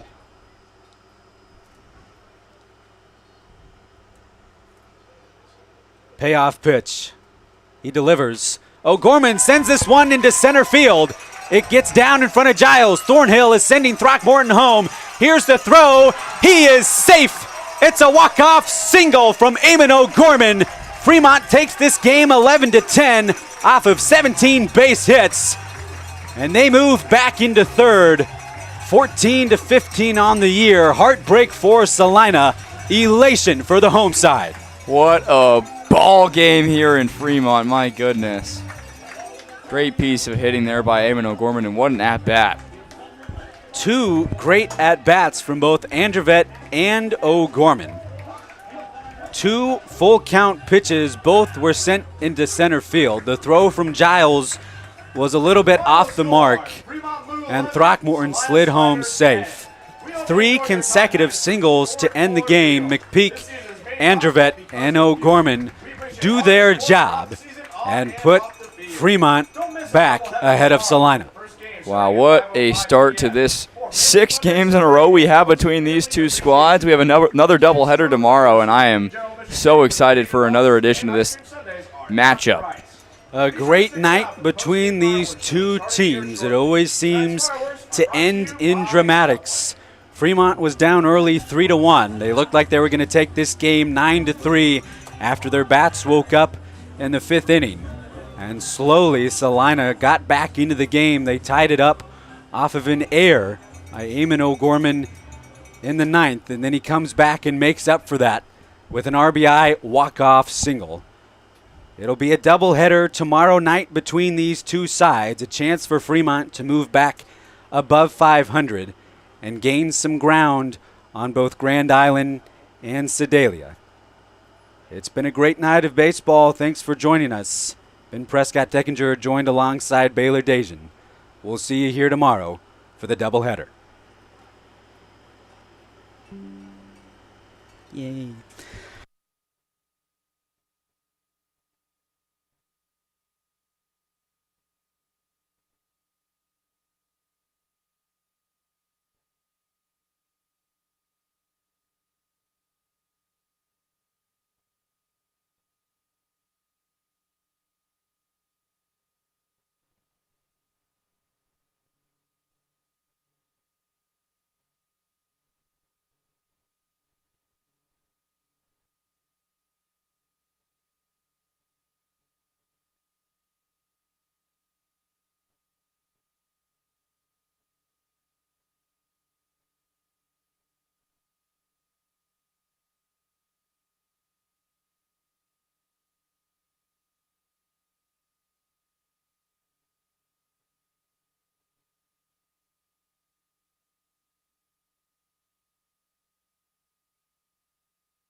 little time,